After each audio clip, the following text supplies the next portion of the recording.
we live? We're live! Oh my God, you guys! This is awesome. I'm so happy you guys are here, and I am just grateful and honored to even be here with all these amazing people here for us to talk about how to manifest anything that you want, your desires on autopilot. And I know that's a really bold statement, right? It's like, how do you manifest on autopilot? Like we've learned about law of attraction before. We've read The Secret, and we know a lot of other people who've done the law of attraction and think positive and things like that. And then we're supposed to like all of a sudden live like a great, this awesome lifestyle, right? It's supposed to happen in a snap of a finger. You just think it and it should happen, right? But for some reason, over 95% of the people who are studying the law of attraction, it's like, what's going on? But you know what? Before we get into that, I just want to introduce you guys to somebody very dear to me because he actually has a time limit, and I just want him to speak up and just share, because Justin is the guy that got me started into spirituality. Okay, I was lost. I was actually in a really bad spot in my life, and I didn't know what direction to go. After high school, I'm like, go to college, but then I dropped out because I didn't know what I really wanted to do. So when I got a really bad spot in my life into that whole negativity about the truth about the world, and started jumping around from religion to religion to really find myself and figure out who I really am, that's when Justin introduced me to a guy by the name of David Wilcock, and he is actually the guy who made sense out of everything. So all of the the pyramids, the Stonehenge, all of the this is crazy stuff. So but I think that if you guys are watching this right now, a lot of you probably have looked into other things, or maybe this thought creating reality thing, right? Like maybe that's real, and maybe we've been exploring and done some research on our own. But I actually want to hand it over to Justin, and I want to ask you, like, how did you, like, what's your story? How did you get into law of attraction, and what has the law of attraction done for you? For sure. I just want to give a shout out to you, Jen. I'm proud of you and your team. I'm just looking at you guys and how fast you're growing. So shout out to Barry, Jess, and Philip for putting this hangout together as well and attracting hundreds of people, maybe even thousands of people tonight in such a short time notice, because Tony realized that the law of attraction is real, and once you start to fathom how true that is, if it is really real, you realize that the law of attraction has no limits. Something I've discovered, there's no difference in manifesting a little bit if it's a goal or manifesting a lot. And now I'm starting to have a lot of fun playing around with this. But I think one of the biggest reasons a lot of people fail with law of attraction is they don't have the right mentorship, and they don't have the right community of people that they can plug into that are living manifestation miracles, like Jin Hua and Jess, where they're able to think of something that they want and then attract it and then teach, right? There's a lot of teachers out there who are preaching the dream but living the nightmare. They're talking about the law of attraction, but if you're not applying it into your own life, I don't feel like you're qualified to teach. So I just feel you're at the right place at the right time. I discovered the law of attraction back in, I'm guessing, 2006. I got a DVD. I was in a network marketing company my uncle got me into, and he gave me a DVD. It was a burnt disc of The Secret, and I got home, and he just said, watch it. And I said, this guy was making the money I wanted at the time. I said, I'll do what you tell me to do. I watched it, and my paradigm just shifted instantly. I actually became very emotional and started crying towards the middle and the end of the movie, and I'm not one to cry from watching things. So it like opened up this Pandora's box inside of me, and I said, this is information that I'm supposed to have. This is information that has been hidden from me my whole life. I didn't learn this at school, right? I'm learning this through a network marketing, company, being at the right place at the right time. So that's when my journey began. And I actually created like 150 DVDs. Remember, you can go to like Best Buy or something and buy a stack of DVDs like this for like, I don't know, 20, 30 bucks. Yeah. I said, I'm going to make as many copies as I can. And I didn't have a lot of money at the time, so I was bootlegging, and I'll just be honest with you. I burnt 150 copies, and I made it a point to give it out to people where I felt the universe was saying, share this with this person. I had them all in my car, and whenever I'd see somebody, I'd say, I'm just passing this on from the universe. Check this out. I think you're, and they're like, what are you trying to sell me? I'm like, I honestly am not trying to sell you nothing. I just want to share this information. And it's actually quite interesting. I thought, like, by sharing this information, all my friends would be so excited. It just changed my life. I knew I was going to be successful from that moment because I made a decision. You know, I'm like, if this stuff is real, there's no limit to what I can have. So I started imagining things and such, right, and just planning out my dreams and what it would look like and where I would want to go. And then I started sharing it with my friends and closest people in my life. And that's when it just shocked me. It's like people thought I was like a little loony. Like, you can't manifest things that you want. This is the way that life is. And you have to go to school. And you have to do this. And you have to do that. So I'll just be honest with you. It was a little depressing when I thought the response from the people closest to me were going to be like, thank you, Messiah. Like, thank you for sharing this with me. You know, I thought they'd be very humbled by that. But I guess it seemed to piss off a lot of people, and then I started to study the psychology of people and why they do the things that they do. It's not that people are bad, but people are brainwashed. You know, you've watched The Matrix, you understand that many of us are awakened. I believe that if you're on this right now, you're awakened, and you're watching this for a divine purpose, but you start preaching the truth to people, and you may not get the response you're looking for, right? So I decided I'm going to create my dream and manifest it, because then people have to listen to me, right? Because when I was broke and when I was poor and I didn't have my dreams, nobody listened to me. So now I surrounded myself around a community of other enlightened people, right, that are living the dreams and manifesting the miracles, and just plug right in, and that's when everything starts to change, because now I have influence, as sad as it sounds, because I have earn a lot of money. I'm not going to even throw numbers out there because it's not important, but just because I earn a lot of money, people listen to what I have to say. So now I get to use that influence to teach people hidden knowledge. I get to use that influence to teach the people about the law of attraction, because I believe every human being deserves to know. I get to use my influence to teach people that I believe the school system could be better. I mean, what if we taught the law of attraction? What if we taught psychotherapy? What if we taught the truth in the world? What if we taught young people that when they have a dream, they should do whatever it takes to manifest that dream? And what if we taught them the how-to? You know what I mean? What if we showed them 1, 2, 3, this is how you manifest miracles into your life, right? What if we told them they didn't have to go to school, you know, for 8 years and go in debt hundreds of thousands of dollars to get a career just so they can live like a slave for the rest of their lives? What if we told them that the universe is infinitely abundant and there's no limits to what you can have, as much as you can dream? So everything just started to shift. So I just feel blessed to be around you guys, because I want to surround myself around people that share these same beliefs with me, because I believe we can make this world a better, you know, place a lot faster than it is. And I do believe it's a consciousness awakening, and that's exactly what we do when we mastermind together and share the secrets the way that we know it, not just telling you theory, but teaching you through experience. And I think that, my friends, is just, you know, profound. So I'm so excited to share with you guys. Wow.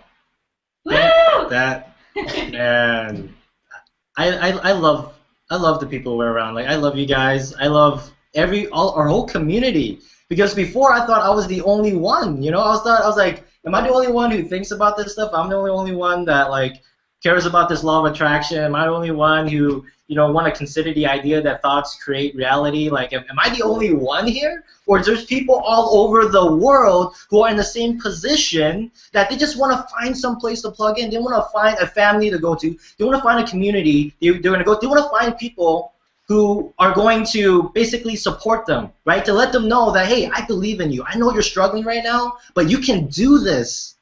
You know, that you can have all the success you want. It doesn't matter where you came from, because we all came from different places. So like, now we all have our own stories, and we're all going to share our stories and how we're going to get there. But I just want to say thank you, Justin, because it was because of you that, you know, my life has changed, that I've actually started manifesting a lot over here. You know, it's like, so yeah, man. So if you have to hop off.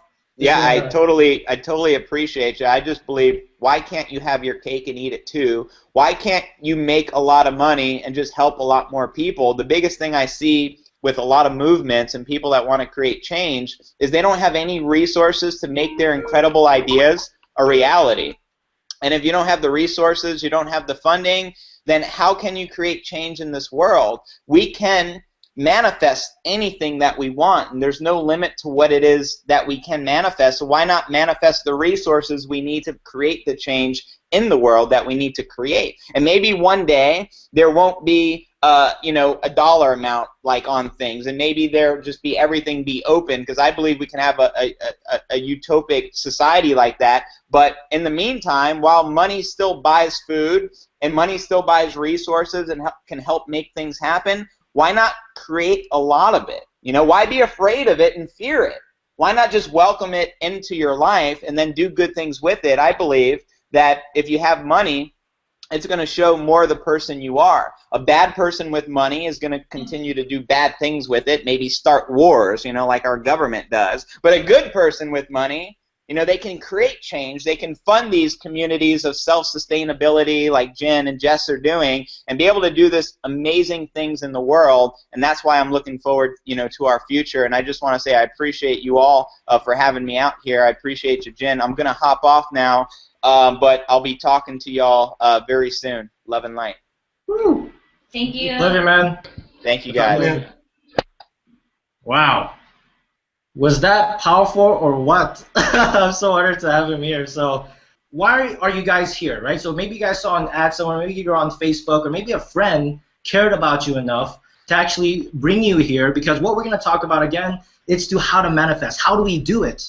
It's not just, I know if we watched the movie The Secret, they give you a really important part, but underneath that iceberg, if you actually know an iceberg, the majority of the actual iceberg is underneath the water. And what we are going to be sharing with you is all of the foundational stuff that if you don't have, all the stuff that you've read in The Secret, even some of the stuff that you read in Think and Grow Rich, even some of that stuff is not going to work for you until you get the whole foundational steps down. So what can we manifest, right? There's a lot of things we can manifest. If you want to manifest better health, okay, and actually I have a story about me when I was experiencing like diseases, or not disease, like health challenges. All the doctors didn't know what to do and how to help me, but then just by simply changing my mindset about it, it instantly went away. So there's also other things like relationships. So maybe you have some relationship issues, or maybe you're trying to like manifest your soulmate, right? You're trying to manifest the person in your dreams.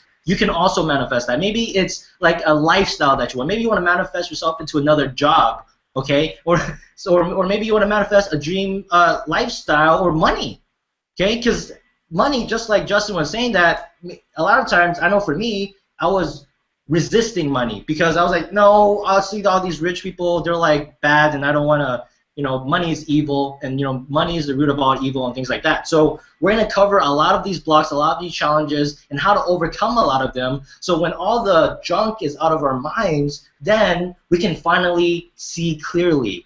Because right now, a lot of us, we can't see clearly, we can't feel clearly, and maybe we have intuition, but sometimes it gets clouded by a lot of the stuff that happens in our mind.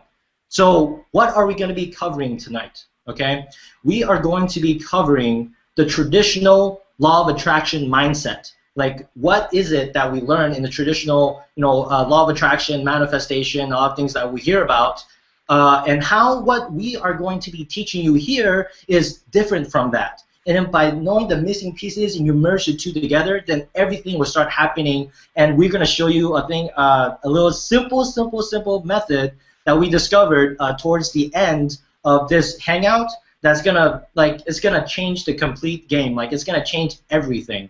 So right now, I know you can think about somebody who needs this information, right?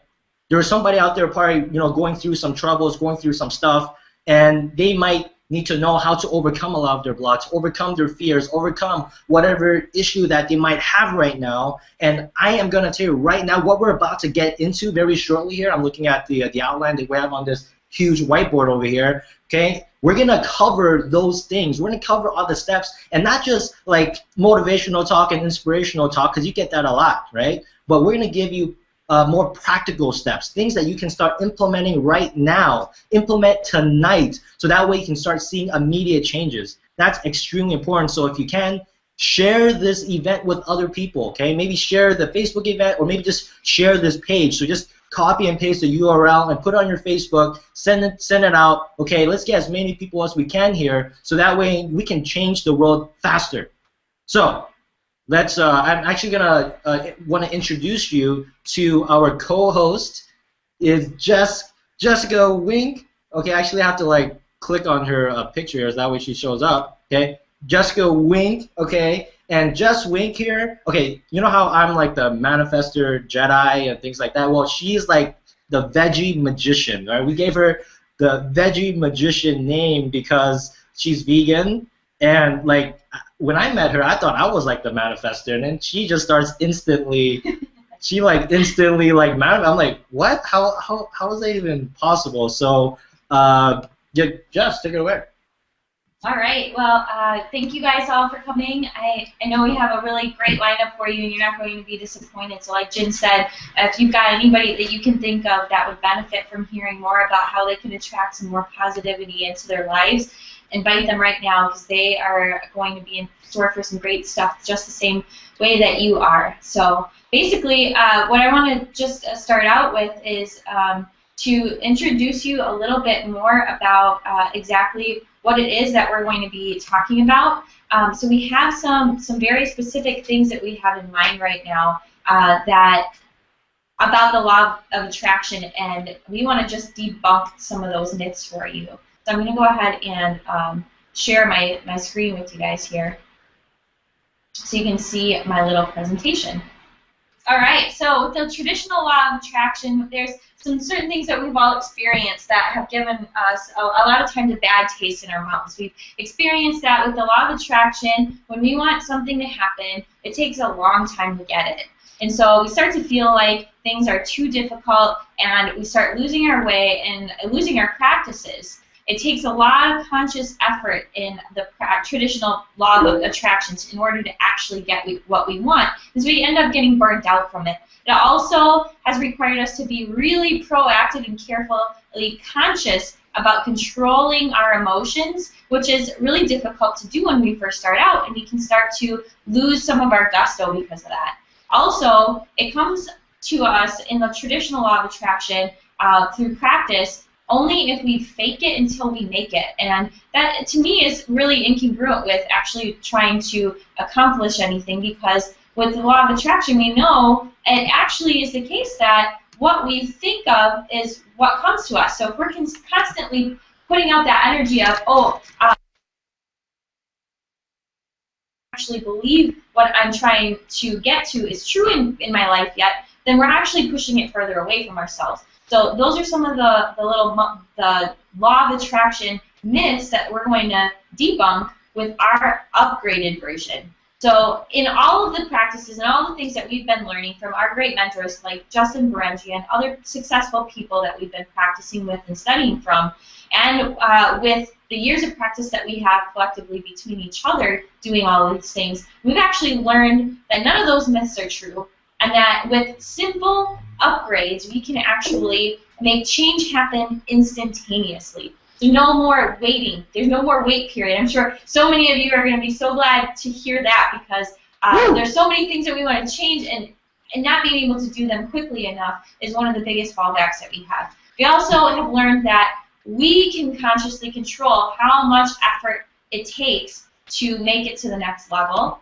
We also are able to leverage proactive subconscious reprogramming. So we're going to be doing a whole chapter about that tonight, leveraging proactive subconscious reprogramming. So we'll get into the details of that later. We also learned how to align our thoughts with our feelings.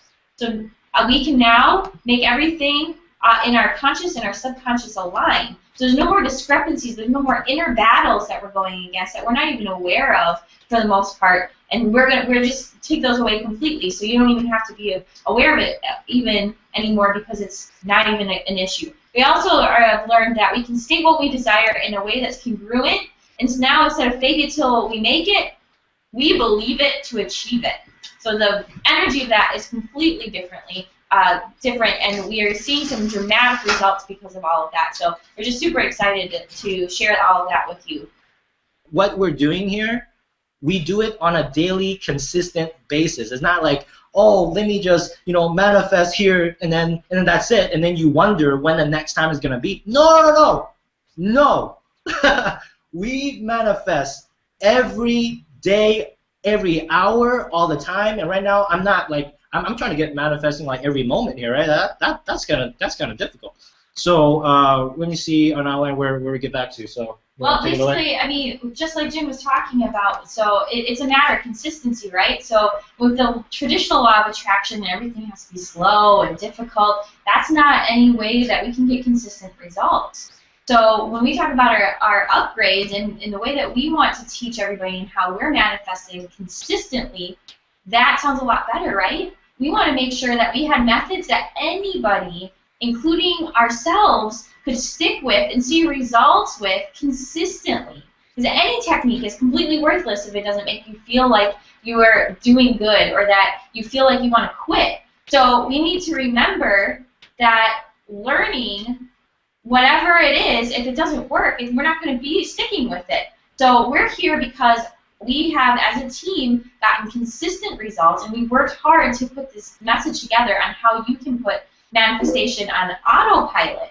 So when we talk about easy, we're talking about more than just easy. We're talking on autopilot. So let's go ahead and hear from everybody on the panel, give a quick overview of who they are and what they're all about and what brings them here today. Yeah, actually, one second.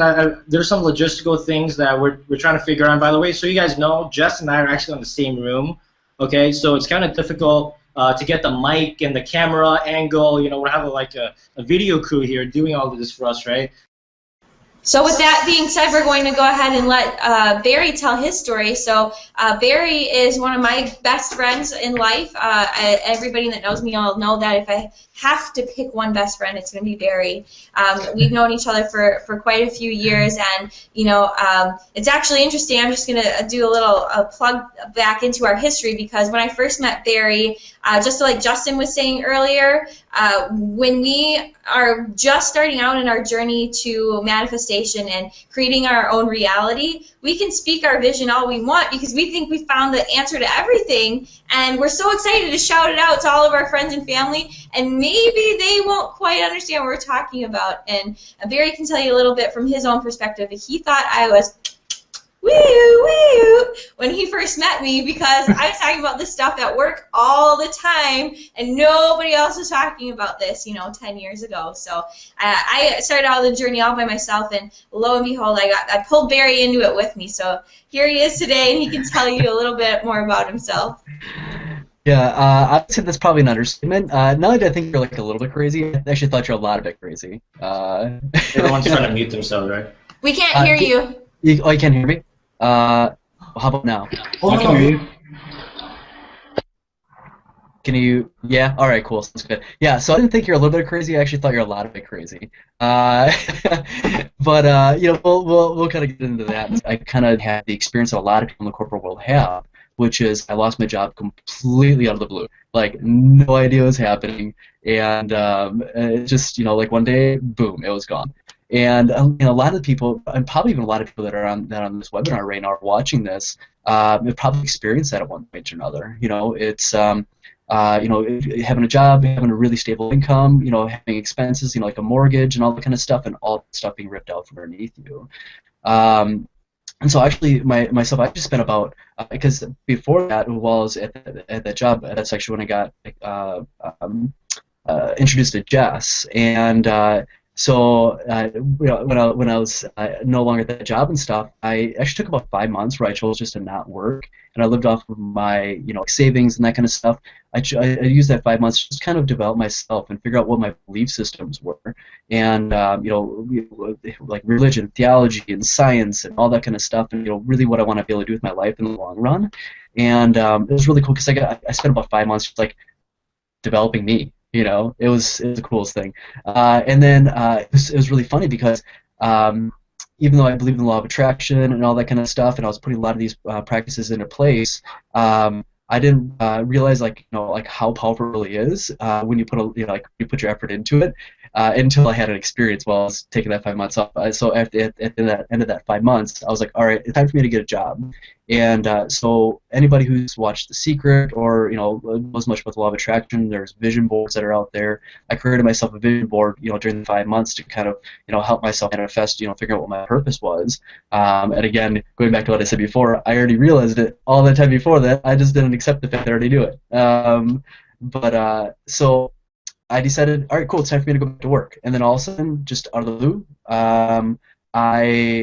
without putting out resumes, without making any phone calls and stuff, this job the corporate job that I used to do before working in sales called me like, hey, we heard that you're not at your job anymore. Would you like to come work for us again? I'm like, cool. It's a job that I really enjoyed, and it was in an area where I could utilize a lot of those skill sets that I really enjoyed doing, which was developing people and teaching people and that kind of stuff. So I got back into that.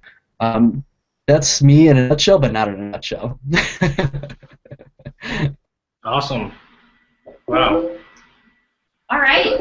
So I guess since I'm definitely good friends with Barry, I'll just go ahead and tell a little bit about my story. I'll just keep it really brief because we've got a lot of great content coming up for you guys that I'm sure you're all aching to get into. We have some great steps of exactly how Barry changed his life and how I changed my life and how Jin did. The content that we're going to get into is just do our quick introductions, and we'll start getting really into the some people call it meat and potatoes. Philo and I like to call it the dates and bananas. Or the fruits and veggies, right? Fruits and veggies of our materials are coming up in just a few brief moments. So just to give you a little bit of background about myself, I came from a really rough childhood, so opposite to Barry's life. And interestingly, we ended up in the same place for very different reasons. So in my life, I actually came from an abusive father, and in my family, basically the gist of it is I learned all of the things that I didn't want to be, all of the things that I didn't have that I wanted, and all of the behaviors and all of the emotions that I didn't want in my life.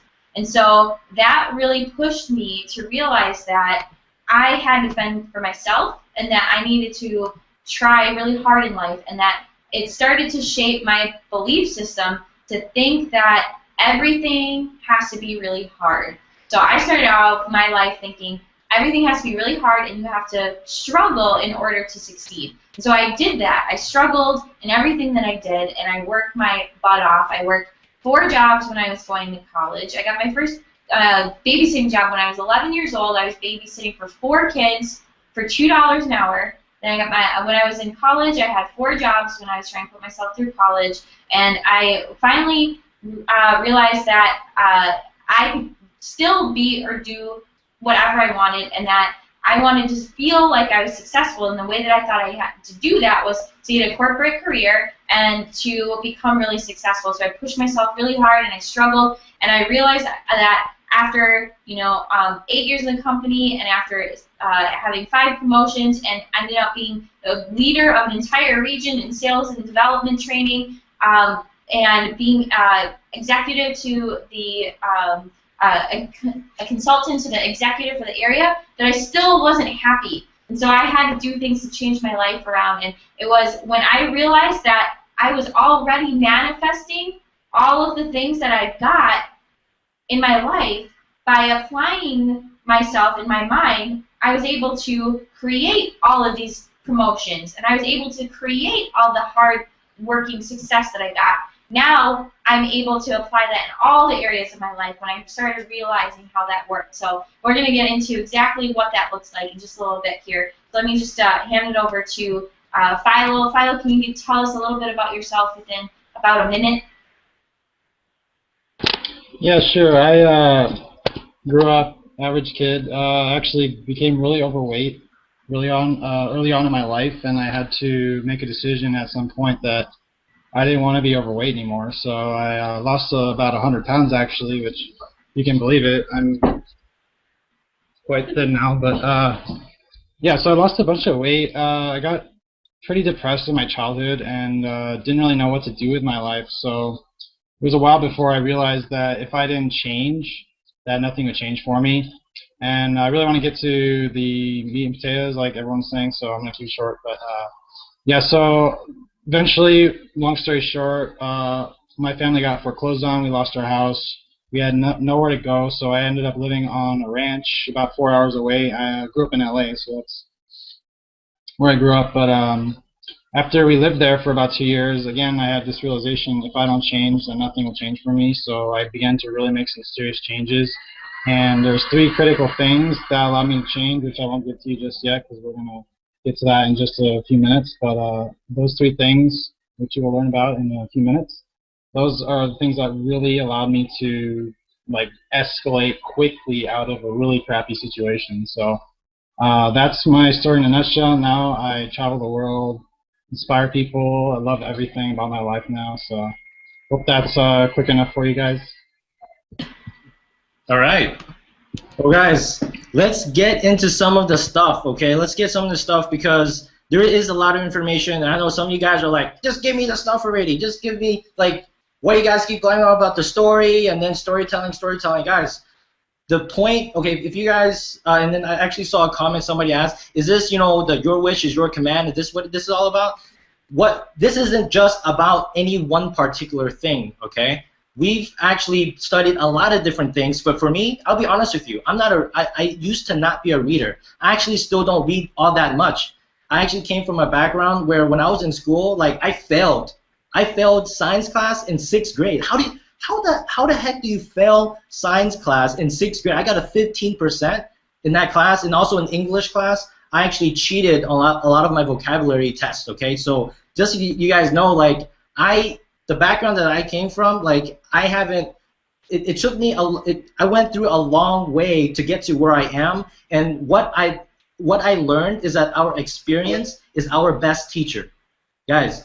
We can read as much as we want. I've read a lot of books before. I've read a lot of spiritual books. I read, you know, Think and Grow Rich. I read so many different books, and maybe some of you guys have read a lot. Some of you guys have listened to a lot of seminars. A lot of you guys maybe have, like, watch watch movies like The Secret, or listen to a lot of audios and personal development stuff, and like say, wow, this is really great stuff, right? And then he's like, well, where's my result? Where is the result that I'm looking for?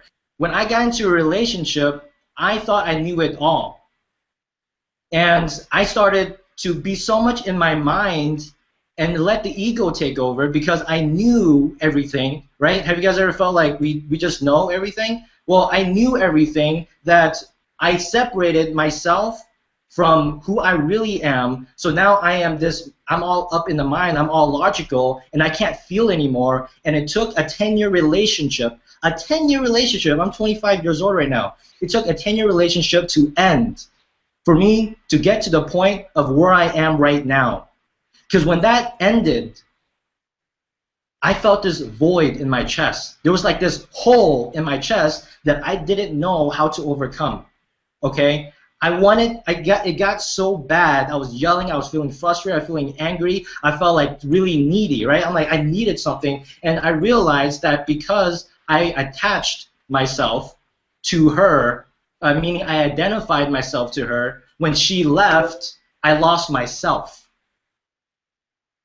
It was like I lost all purpose of who I am because I realized I didn't have a purpose for myself. I didn't know my purpose. I thought I knew my purpose. Because I was with another person for so long, I forgot how it was to be by myself. So when I finally got to be by myself, I didn't know who I was anymore. Because I didn't know who I was, I didn't know my passion, that was when I didn't want to live. Guys, it got so bad that I wanted to commit suicide. All because I didn't know my purpose. I didn't value my life. This is why I tell stories. It's because we learn through the experience. I can give you everything. I can give you the steps, the tools, the quotes. I can tell you everything just like you're reading in books. Guys, you already read that stuff in the books. You already listened to the audios, right? But for some reason, we're not getting exactly what we want, right? For some reason, we're not living the lifestyle, or some of us, right? We're not living the exactly like, there's this thing that I want, but you know what? Maybe I'm not meant to, maybe that's not my purpose to live that type of lifestyle. Maybe it's not okay for me to, get this type of success, right? That's for them, but for me, you know what? I'm happy right now. I hear a lot of that. I hear a lot of people say, you know what? No, I'm happy. I'm happy. This is enough. This is enough. And then I look to them, I'm like, wow. See, my vision is that I want to change the world. And when you guys saw the promotional video at the very front, I mean that to the core. I mean that. Because if it wasn't for me finding a purpose, it wasn't for me finding a sustainable community project for me to work on and have something and have a community of people that I can be with, and to remove all the negativity in my life that is holding me down like crabs, right? Have you guys known if you put one crab or one lobster in like a little bucket, they can, kind of get out pretty easily. But when you put a bunch of crabs together, what happens? That's right. When one person tries to leave, the other crab says, no, you don't. No, you don't. You come back down, right? Another crab tries to leave. Oh, no, you're coming back down with us. And sometimes a lot of people that we have in our life right now is like the crabs. They see that, oh, this person trying to reach success. No, you don't, because I need you here, right? I need you here. I need you to stay down here with me. It was so difficult. It was so difficult, okay, for me to say no to people. The people that I used to just like not ever say no to. The hardest people for me to say no to, you guys want to know who they are? The hardest people, not just my friends, because I had to say no to a lot of them. I said, guys, my vision is way too big, and I can't have you guys bringing me back down. Some of us, we don't have a vision. Some of us, we don't know what it is, our purpose in life, right? So sometimes we ask, I know back in the day when they say, oh, what's the meaning of life? What's the meaning of life? And they say, hey, no one can figure that answer out. Guys, have you heard of that back in the past? For me, when I ask, hey, what's the meaning of life, right? And then say, no one knows that. That's like $1 million question. No, this is only a mindset. This is stuff that we've been conditioned to learn. Guys, this is stuff that people have told us and made us believe that we can't find our meaning of life, that it's very difficult. No. I'm here to say no, because from the point of me committing suicide, it took only 6 months. 6 months for me to get from that point to pure bliss. Pure bliss. Guys, not just what people call happiness and joy. No, pure bliss, where I wake up in the morning, I get out of bed, and I blast on music, I start dancing, I start singing, and I don't give a crap about what anybody thinks. And that, guys, that is why we're here. This is what I want for you. You guys say, oh, give me the meat and potatoes and veggies and fruits and, I don't know, dates and bananas, right? Whatever the heck. Guys, this entire webinar, even the storytelling, even what I'm saying right now, there is the answer inside of it already. It's in here already. When I learn about martial arts, right, it's like, what was the quote? I'm not afraid of the person who knows 10,000 kicks or practiced 10,000 kicks one time. I'm afraid of the guy who practiced one kick 10,000 times. And this I will quote from the Your Wish is Your Command series, okay, Your Wish is Your Command by Kevin Trudeau, okay, because he gave a story about this, about how he learned, okay, how he learned from a Shaolin monk, right? He said, hey, let me show you how to throw a punch. And then Kevin Trudeau was like, what? No, I know how to throw a punch. I know how to throw a punch. Show me how to like do all the cool stuff, right? He's like, no. Let me show how to throw a punch. And then so after after a little bit of time, okay, Kevin Trudeau, and then the Shaolin master, okay, show me your punch. So then he does a really good horseback stance. Okay, he throws a really nice punch and stops 1 inch from the candle. He stops 1 inch from the candle, and then the Shaolin monk's like, wow, that's great. Let me show you a punch. The Shaolin monk came over there. He smiled at Kevin, and then he punched, and he was like 6 feet away or a foot away. I don't know, some like long distance away from the flame, and the flame completely vanished. Guys, life is simple. The answer you already have. You already have the answer deep inside of you, and we're making all these stories, and we've been conditioned throughout our entire life, okay, to believe that everything is difficult. And what I learned from Albert Einstein, okay, is that I don't know what the quote is, so I don't memorize things that well, okay, but there's a quote from Albert Einstein that says something about simplicity, okay, that if it's not simple, it's not the truth. Something like that. Okay, if you guys know what the quote is on the bottom, somebody just write a comment. I can't see that right now, but there's something about the truth is simple. We already have, and it's about mastering the basics, mastering the basics, mastering the basics. But first, we have to find out all the stuff in our minds which we are going through. Like right after now. Well, right after I don't know whatever my little rant right here. Okay, we're gonna go into those things that are keeping us from the law of attraction, because I can tell you, right, what the law of attraction is, how to do it, but if you don't have this part, if you don't understand what I'm saying right, if you don't feel what I'm trying to communicate right now, then you may miss the whole thing. And you said, oh, I waited this whole time, right, like this, right here, right, we're in the back, but in the back row, right, we're like this. It's like, guys, just tell me already, what is it? Give me the strategies, give me the marketing strategies. Guys, for me to get over 350 people just on my own, I've never done that before. I had a message from the universe. I know that might sound like a little crazy, right? And maybe I am a crazy guy, but you know what? I'm better crazy than being normal. I'm better crazy and being myself and being happy being myself than being like everybody else and having average results, guys, and living an average life, guys. I am not here to make friends. I will be honest right now. I am not here to make friends. I am here to tell you what you need to hear, not what you want to hear, because I know from my experience, I had people telling me my entire life, what I wanted to hear. It's like, oh, no, it's okay, it's okay. Telling me things like sugarcoating everything. No, please, I don't want you to sugarcoat no more. I don't want to prolong my success. I helped a lot of friends. At first, when I got to this place of pure bliss in the 6 months' time, guys, I'm grateful. I am grateful that I was able to do it that fast. And then around the same time, my friends, they were going through problems. They were going through relationship issues. One of my friends, he wanted to commit suicide. Okay, they had 5-year relationship, 10-year relationship. They don't know what to do. But they looked up to me because I had 10-year relationship. And I fixed it in 6 months.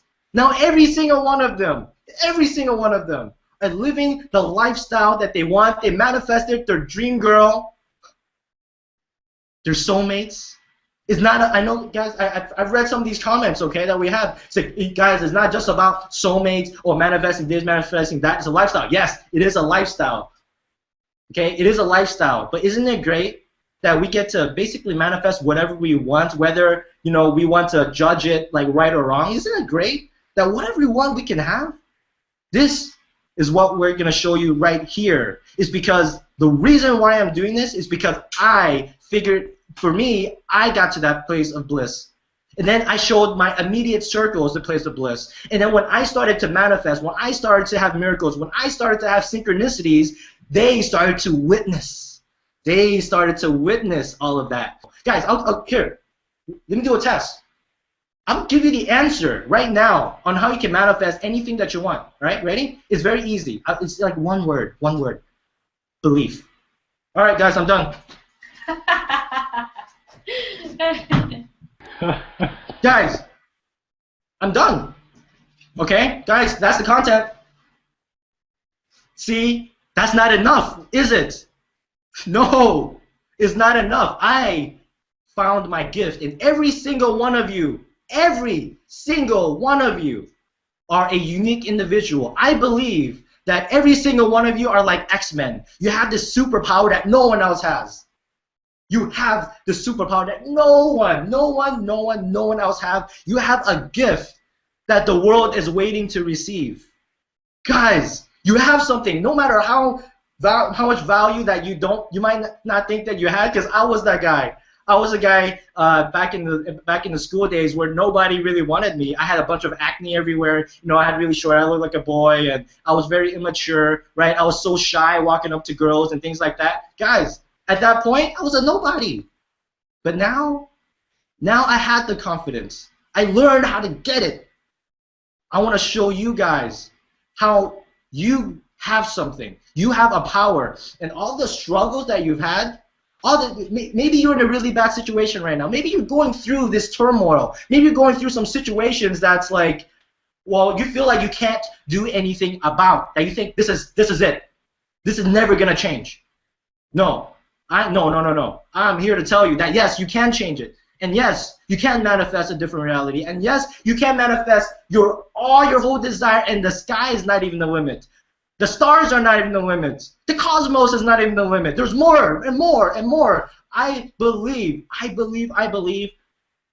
that life is infinite.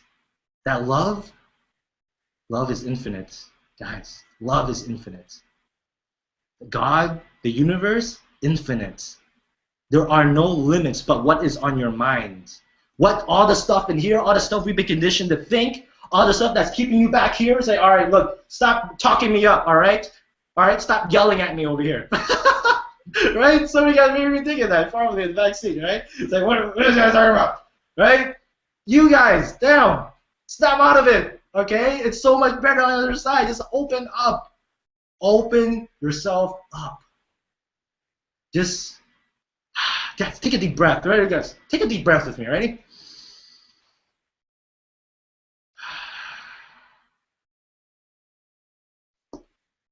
There is an answer in your breath. Did you know that? There is all the answers that you want, guys. All of it is in your breath, because the breath is not just oxygen to me. Breath is the breath of life. And when you start to breathe in life, you breathe in this energy, you can overcome all emotional turmoil. That is a secret, the breath of life. So if you're going through some stuff, you're feeling some stuff, like feeling really bad and your energy is taken down, focus on your breath. Now, I'm kind of getting off topic here, and we have a lot of things to talk about, but what I want to say right now is for those of you guys who are like, all right, just hurry up. No, I'm not. If you want to get off, you get off now. You know what I mean? Okay, I'm not here to like get anything from you guys. I'm here to help. And I only want to work with people who want to be helped. And I want to work with people who believe in my vision of changing the world and want to have a message that they want to share. They want to have a voice that want to be heard. So, where are we? The reason why Jin was feeling it was so important to really fill you up and get your mind prepared is that we can't even begin to see success in our lives if we don't understand what our own personal struggles are, what our stories are, where we're coming from. We have to first take the step, and this is really what Jin was saying. The content of this material comes down to the simple area of beliefs. So the only way that we can actually bridge ourselves between what we want and where we want to be, where we are and where we want to be, is by our thoughts and our actions. In order to do that, we have to first realize where are our thoughts and actions coming from. And this is the step that so many people miss. That's why Jin was going on and on about it, because you can think about the law of attraction and you can try to practice it all you want, and you will get nowhere unless you first realize where your daily activities are coming from. What do you do every single day when you aren't consciously creating something, and how can you do more to be conscious of what you're creating? It's our thoughts and our actions that are constructed by our subconscious mind that are completely in control of us at all times. So the more that we can set ourselves up for realizing where those things are coming from, that is the only way we were ever going to get results in our lives. So we've actually got a step-by-step course laid out on how you can actually shift your beliefs in order to come to what you want in that pure bliss that Jen was talking about. So let's still talk a little bit about where that comes from. And first of all, where our beliefs are coming from is our perceptions and our perceptions on the world are based off of our beliefs. Those two things are linked together. So how we perceive things, how we see things, is actually going to be our reality. The biggest piece that people are stuck on is thinking that these external circumstances, there is some external truth. And so the more exposure you have to opening your mind, you realize that I could be in the same exact room as Jin, and the same room as Barry, and the same room as Philo, and somebody could come in and say something to us, and depending on how I feel or how distracted I am or what is actually happening, we may receive that message completely differently. We might all have even heard the exact same words, but because of where our emotional state was, or because of some experience we had with that same person in the past, we may have a completely different perception of the underlying feelings that that person was experiencing, or some other way that we're interpreting that message.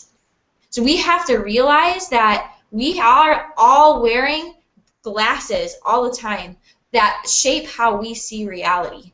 And we may think that we are seeing the truth, but our eyes, our ears, our minds are all changing based on all of the little underlying things that have shaped us up until this point in our lives. So how we are going to deal with everything in our lives is got to start with examining what beliefs we have in order to start to realize that we can actually reshape those in a way that's way more beneficial for us.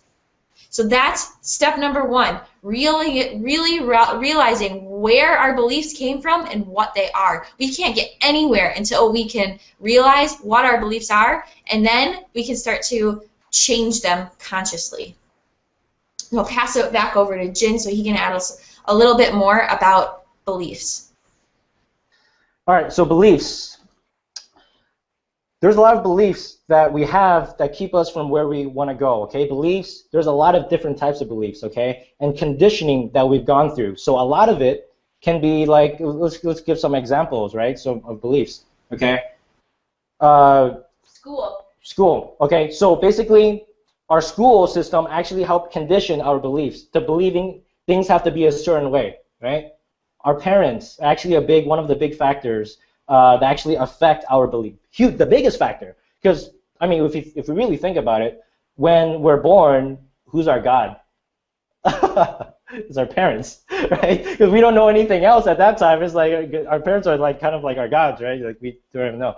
So whatever they do, we kind of pick up on. So that's why it's a lot of times when I see parents, and I apologize if this offends some people, but I believe, you know, when I look at a family, I look at the children, because the children basically mimics the parents, or they learn a lot from the parents, and therefore they have the conditioning, and they have they're acting basically the way that they're acting. So a lot of the stuff that we're trying to overcome, the most difficult beliefs and stories, okay, that we create in our minds that actually prevent us from moving forward is the ones that we have developed from our parents.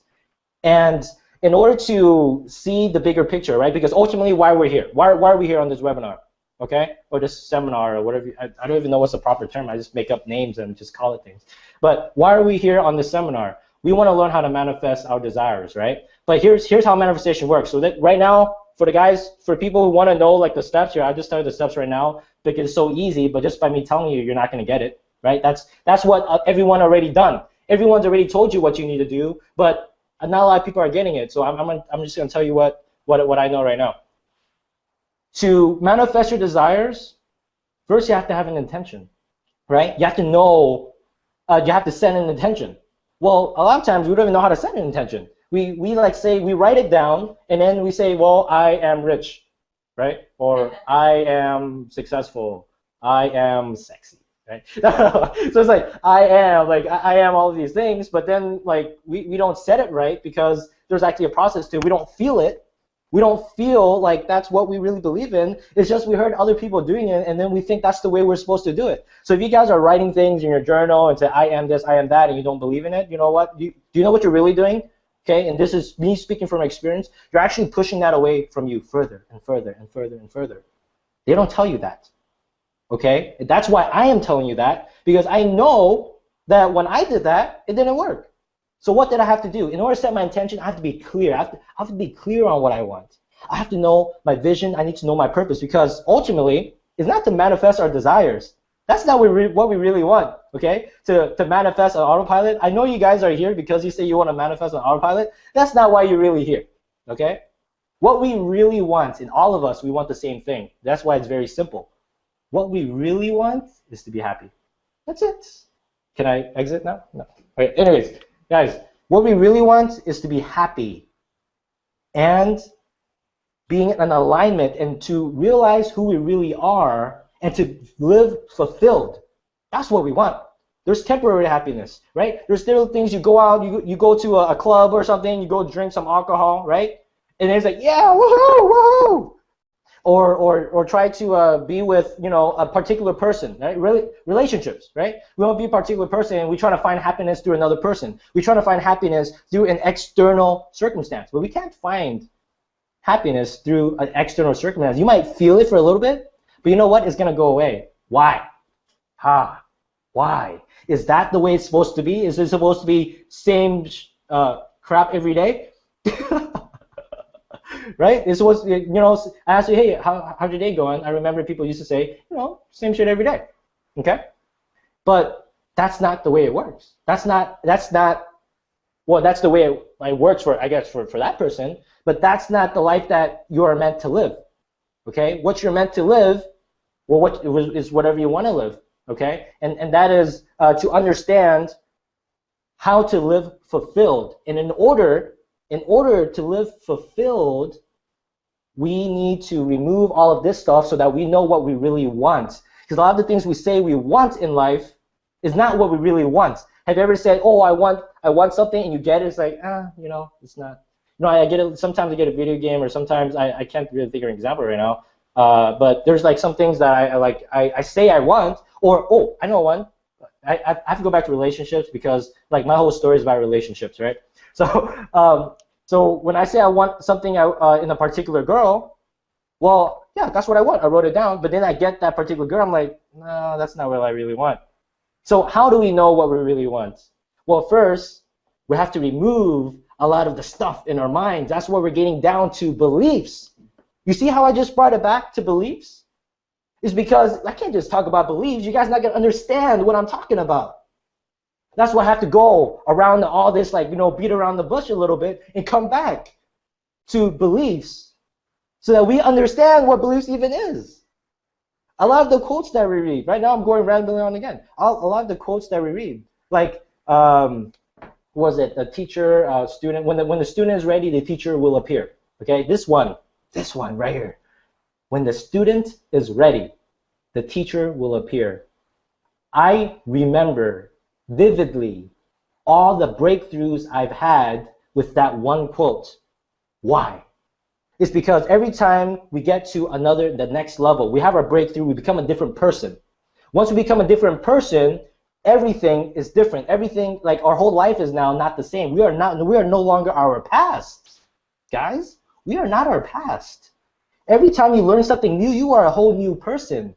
And what the trick is, or what's tricky about it, is that sometimes we think we are our past. So in a decision that we would have made in the past, we think that that's the decision we want to make right now, not realizing that we are no longer our past and that we're supposed to make a different decision based on who we are at this moment. But the reason why we can't be in this moment right now is because we can't. We have all of this stuff in our mind. We can't live in the moment. Because when you live in the moment, guys, you know, you heard of the book Power of Now by Eckhart Tolle, right? Power of Now, living the moment, the eternal moment of now. Have you ever heard of that before? If you haven't, you just heard it, okay? The eternal moment of now. Guys, the moment is infinite. The moment is infinite. Time is like this thing that we label, okay? Did you know that you can slow down time? You can speed up time too. You can make time stop if you want to, and you can just completely be aware of everything all at once. It's like, whoa, who is this? And then you start touching yourself, right? Like, Who am I? What is this power that I feel? What is this peace? What is this calm? What is this emptiness that I've never been able to experience before? Maybe these guys in meditation, these monks, maybe these Buddhists, maybe prayer, maybe there's something in this that I don't yet understand. And that is to be in this moment, because everything that we want, all the answers, is already in the moment. Everything that you want to know is in the moment. And that's why I am able to receive from the universe that I don't have to think when I talk. I don't have to think about what I need to do next. Because once I'm in the moment, all the answers come to me and tells me exactly what I need to do next. Say, hey, here's your next step. Here's your next step. And then, when the student's ready, the teacher will appear, right? Well, I'm not ready yet. You know what? Maybe I'm not ready for that perfect relationship. Maybe I'm not a man yet. Guys, that's hard to take in. I know. I've been through it. Okay? I have to admit to myself to say, you know what? Man, you know what? I don't deserve that right now. But you know what? I'm going to do everything I can with the cards in my hands to get to exactly where I want to go. Because I'll tell you right now, the cards that you hold in your hand, your resources that you have, that you think you lack. Ooh. You think you lack resources. But no, everything you need, you already have right now to get to your next step. And all you need to know is how to get to your next step.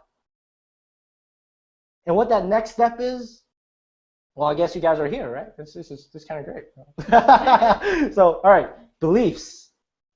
Find out what your beliefs are. Actually, I think I have some notes here about different places that we get our beliefs from. All right, the media, right? The media, dang, music that we listen to, the people that we surround ourselves with, okay? Sometimes even our religion, okay? Not saying good or bad. I'm just saying that's what actually established some of our beliefs. So maybe something in our belief system that's actually the reason why we can or cannot achieve a certain thing, okay? Or maybe there's something that traumatic happened in your past, right? This huge incident that happened, and because that thing happened, it ingrained into your subconscious. And sometimes we want to block it off, and we don't even want to touch it, right? Guys, think back on some of those times when this thought just creeps back in the back of your mind, right? Just creeps to the front, and as soon as it touches the front door, you shut it off. Those thoughts are your answers. Those thoughts we have to overcome. If you guys really, really, really, really, really want to live in bliss and manifest all that you want in the fastest way possible, because I'm still working on this too, okay?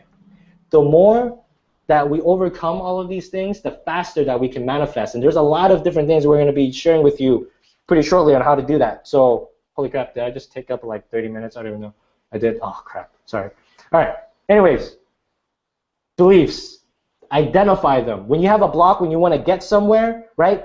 Okay, so here's another thing. How do we even identify what our beliefs are that's preventing us, right? Well, first, you have to decide where you want to go, okay?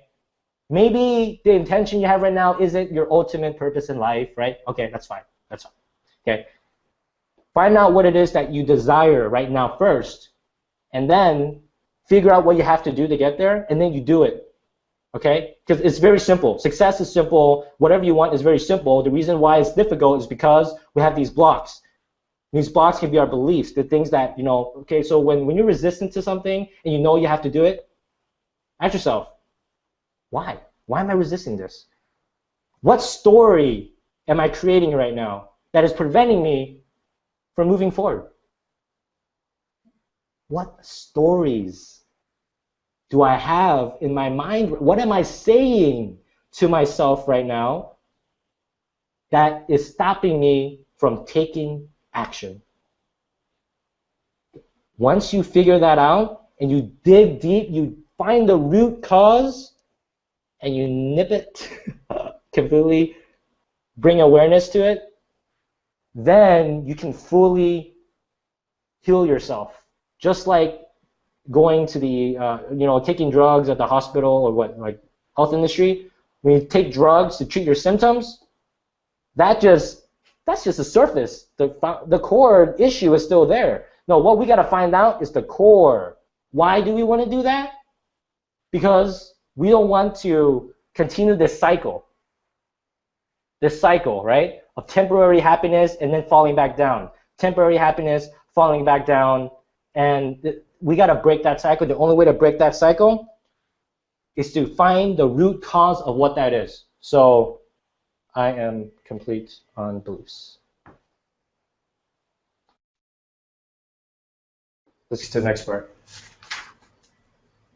All right, so for us, the biggest thing that has been helping us is really finding a group of people that you can communicate with that can help you to understand what your beliefs are. It's really hard to actually identify what things are serving you, what viewpoints are serving you, what your viewpoints even are on your own. So one of the best ways that I found that you can do that is to actually find a group of like-minded people. Right now you're on a group with a group of people that are all interested in the same things as you. I suggest we, connect on Facebook, message each other, stay supportive of each other, because the more that you can find like-minded people that are on a similar journey, the more you will find yourself accelerating the speed of your growth. The more that you can figure out, well, what things are my actual beliefs versus,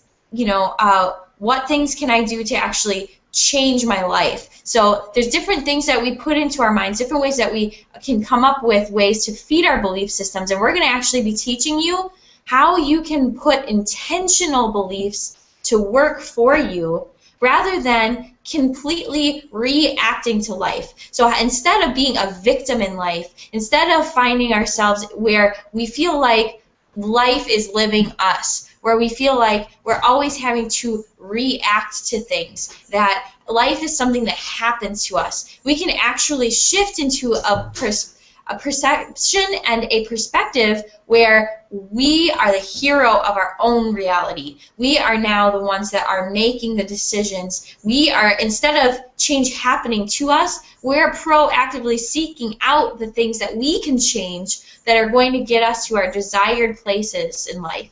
Those are going to be the things that are going to be how you feed your mind. And in order to get to a really great place, we have to have people that are supportive.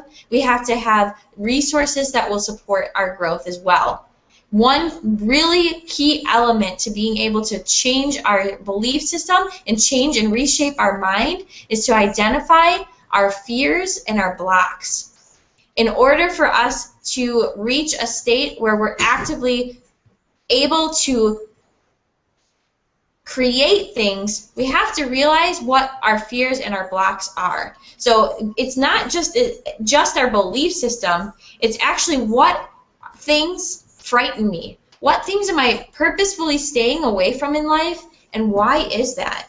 If I have a specific thing that I'm trying to accomplish, what are those things, like Jin said, that are keeping me from getting there? So I can write down exactly where it is that I'm going. Now I can start to think about where I am and what are the specific things that are the barriers from getting there, and what are the things that I could do to bridge that gap as well. So it's twofold. A lot of times people say, oh, with law of attraction, I can just think my way onto the other side. I can just believe that I'm there, or I can just say something and then it will come true. But we've all got those experiences where that isn't either able to be applied at all, or we quit doing it, or it isn't, something that we can apply in all areas of our lives. And a lot of times that's because we haven't figured out, on top of that, now we started to bridge the way to get there, but we haven't figured out what the roadblocks are. What are the things that are keeping us from being able to get to that other point? So that really great resources that we have to do that are going to be, additional friends and family that can help us. And so forming a community with like-minded people is a really, really supportive way to do that. That is going to take us into our journey into awareness. So our fears and our blocks, once we have started to figure out what they are, the next step is to actually take action and do something about it. Okay? So for me, it's really interesting for me to be speaking. Like on Sunday, I was in a group called the Women's Lounge, and I had an audience of over 1,000 people that were listening to me speak. I have no idea how many people are on this call tonight, but I guarantee it's well over 1,000 based on the responses we were getting and the people that were bringing other people to this event. And yet, I used to have a fear of public speaking. So what did I do? I recognized that I had that fear. I was in theater, and I always put myself into the position of being the person that was behind the scenes. I loved theater, but the only way I would get up onto that stage was if I was behind the set doing props or something like that. And so I started to realize that I had this block. I had this block that was not only in this one place in my life, and I started examining that. And I said, well, okay, I have a fear of public speaking, but that's not the fear in reality. What's the underlying issue? And it ended up being that I wasn't confident in myself. I wasn't confident that I had a valuable message to provide to other people. I wasn't confident in that, in my ability to formulate a coherent message. I wasn't confident that people would like me. And then I realized that was really all coming because I didn't have enough love for myself. So there's no way that I'd actually even be able to overcome my fear of public speaking until I realized that it was actually due to a lack of confidence, which is coming down to a lack of self-esteem. And then I realized that that came from my childhood, where I got put down so much, and where I, was in an abusive household, and all these other things that were actually shaping that. But as soon as I was able to identify what my fear was and then why I had that, now it's in my hands. Now I'm in control, and I can actually be the person to change that. So I realized where it came from, and I said, you know what?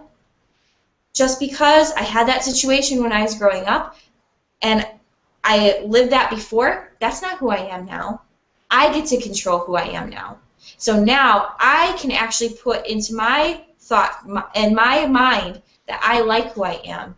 And that, oh my gosh, why don't I start feeding myself with reasons why I like myself? So now I start to actually unblock all of these beliefs. I can deconstruct it and start from the very beginning. I can start from scratch and say, you know what? Those thoughts didn't even come from me. If I actually legitimately, consciously think about what I think of myself, I don't dislike myself. I find that there's lots of things to like. There's lots of people that like lots of things about me. So if I don't like who I am, I can start by actually taking inventory from my friends and family and ask them, what is something that you like about me? Why do you like me? And I can actually start there. So it's taking the baby steps that we need in order to start those changes. Now, if I start to say, hey, Barry, what do you like about me? Why are you my friend? Then I can start to see why somebody else is liking me, and now I have something to work off of. Oh yeah, I like that about myself too. Oh yeah, well I like that you like that about me. So we can start to become aware of all of those things. That's what's going to allow us to start to break free. Break free of all the programming that we didn't even put there in the first place that we didn't even know we had. That's how we can think of that deconstruction and starting to reformulate our situation from going from a victim to our own hero. Wow. Wow.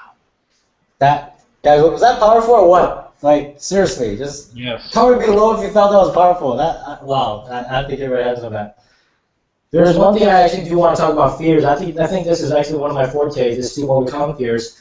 And the reason why I am where I am right now, oh, by the way, I don't think anybody even knows my story because I didn't even talk about it. All right, I'm just going to throw in my story from here and there. That way you guys know a little bit more about me. But basically now I went from unable to afford to pay for food, gas, food, gas, what else do I need? I don't even know. Okay, food, gas, and other bills and things like that in the past, and I lived with my parents. I went from there most of my life to now traveling the world and pursuing my mission in life, which is to spread sustainable communities all over the world. I'm actually a part of a sustainable community. Wait, hang on a second. Are you muted on the thing? Yeah. All right, cool. So that way you guys don't get like double feedback. Okay. So I'm actually part of a sustainable community where it's an open source thing. We want to spread sustainability all over the world. You may have heard of like the Venus Project, things like that. That's basically a stepping stone to that. But right now we can't have something like a utopia, completely futuristic, trillions of dollars of stuff to completely rebuild the world. We actually have to take baby steps. We can't just jump right to it. We have to know what our next step is globally, right? As like a whole, as the human race, what is our next step? And before we can even get to that point, we have to change our consciousness. We have to change the way we think. We have to change the way we are, how we communicate with other people. We have to change how we interact with other people. We have to be able to remove judgment. We have to be able to understand community, right? And work with one another. Like, this is really, we're not ready for a utopia. Not because we don't have the technology. No, we have the technology. We have everything, free energy. We have everything that we want. We already have. But the reason why, I don't believe we'd be able to get there is because our mindset is not in the right place. Even if we have it, we're just gonna blow it all up anyway. So, well, I'm just being kind of funny there. Okay, so fears. Okay. The way that I look at fears is because I've heard a lot of people talk about fears. All you gotta do is overcome your fears, get past your comfort zone, right, and things like that. Well, sometimes that didn't help me. I didn't really understand what that meant until I changed my perception of what fears are. To me, fears is the path to where you're supposed to go. Because the fears is the stuff that we have to overcome in the mind, so that way, once we clean up the house in here, then it's clean and it's clear and we can see straight. A lot of times I don't think we can see straight, so we got to do some house cleaning. And that's what these fears are. So why run away from cleaning up the house? Why? I mean, it's dirty, right? We got to clean it up. So what I believe is that, how do we know the difference between fears and our intuition, right? I think this is really important because sometimes we see an opportunity and we push away from it. It's like, no, it doesn't feel right, right? Have you guys ever heard of that? Oh, it doesn't feel right? Well, why doesn't it feel right, man? Why doesn't it feel right? Does it not feel right because it's really like I'm not supposed to do it? Or does it not feel right because I'm afraid of something? Maybe there's a block, right? Maybe there's this uncomfortableness. See, we use words like uncomfortable and fears, and we think they're two different things. I believe fears and being uncomfortable are the same thing. We just find another way of sugarcoating it and say, no, I'm just uncomfortable. No, you're afraid of it. Let's just call it like what it is. There's either fear or love. Which one is it? You can't just choose, just make up another word in the middle, okay? It's fear. Fear of what?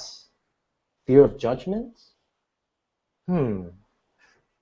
If I'm successful, would I be judged by other people? That's something I had to really go through. Because once I started getting a little bit of success, you know what happens? Naysayers. Okay? Haters. Jealous people. The crabs that are pulling me down. They don't want me to succeed because then maybe they look at themselves a certain way. Okay, now we have to look at the other end and maybe we are the person who's judging the successful person. I know I've done that. I look at rich people before and then I said, I judged them. Oh, here's really interesting. Why do I judge these guys? Maybe I watched movies, right, where the rich people are all evil. Right? Maybe we read books where all these rich people are evil. I mean, come on, let's be serious here. Guys, do you want to overcome your blocks and your fears or what? Right? Let's be honest with ourselves. Why are we resistant to a lot of these things? And when we're uncomfortable doing something, we make a story, say, no, I'm just uncomfortable. No, what are you afraid of? If you take this action, a lot of it, I believe, is not 100% of the time, I believe, is judgment. We're afraid of judgment. A lot of times it's not just judgment from other people, but how we judge ourselves. You know how I figured out that I judge myself? I didn't know this. Oh my gosh, I did not know this. You guys can try this exercise because I tried it. Look in the mirror. Stare at yourself. Have you ever tried that? And then talk to yourself. Say, I love you. Oh, Oh, no, no, no. You don't say I love you to yourself. What, are you crazy? Right? This is retarded. Like, okay, look. Another thing I did. Dancing. Okay, at first, my excuse for not dancing was this. Because, I used to be a guy at, the 8th grade prom, just standing in the back.